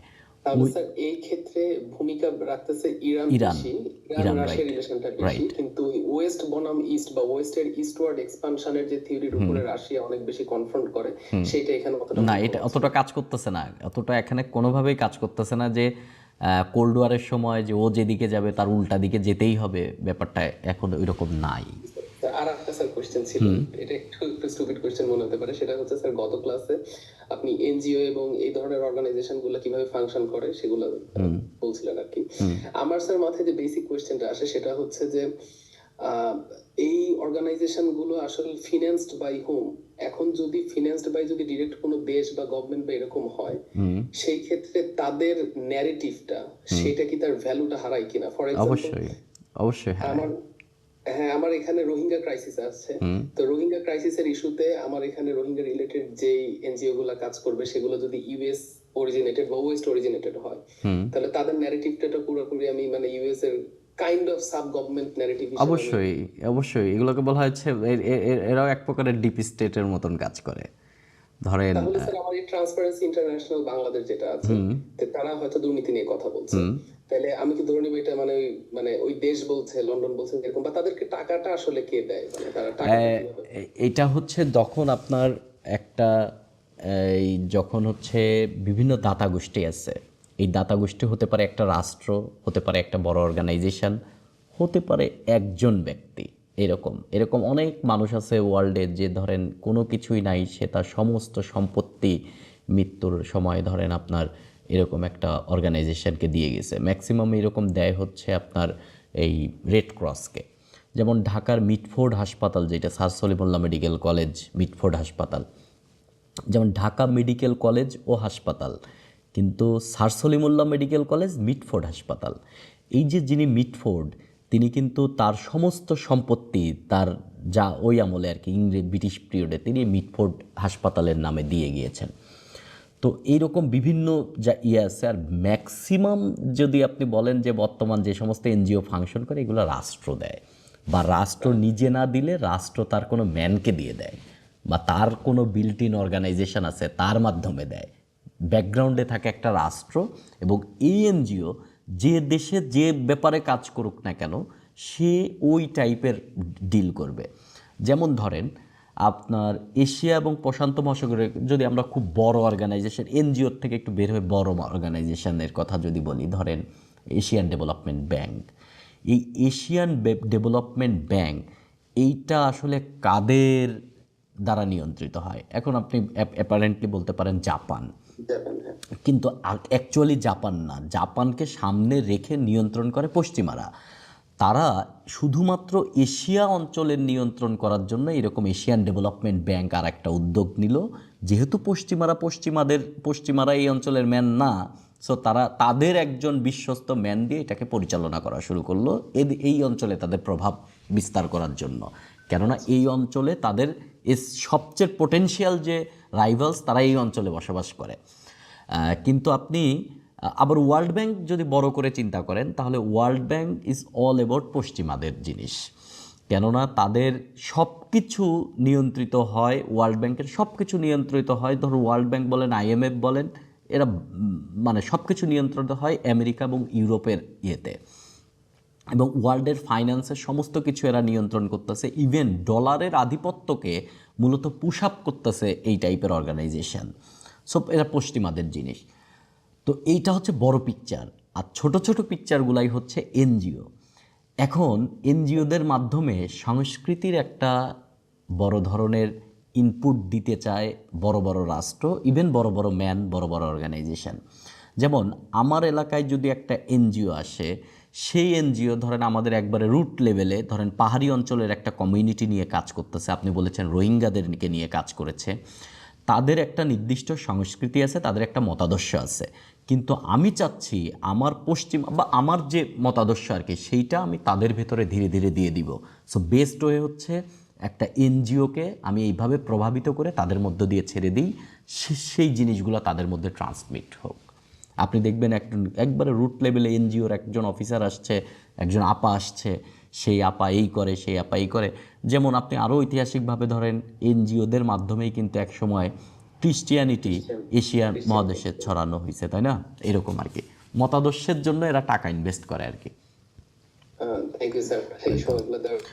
আরেকজন কথা বলেন, সোহান কথা বলেন।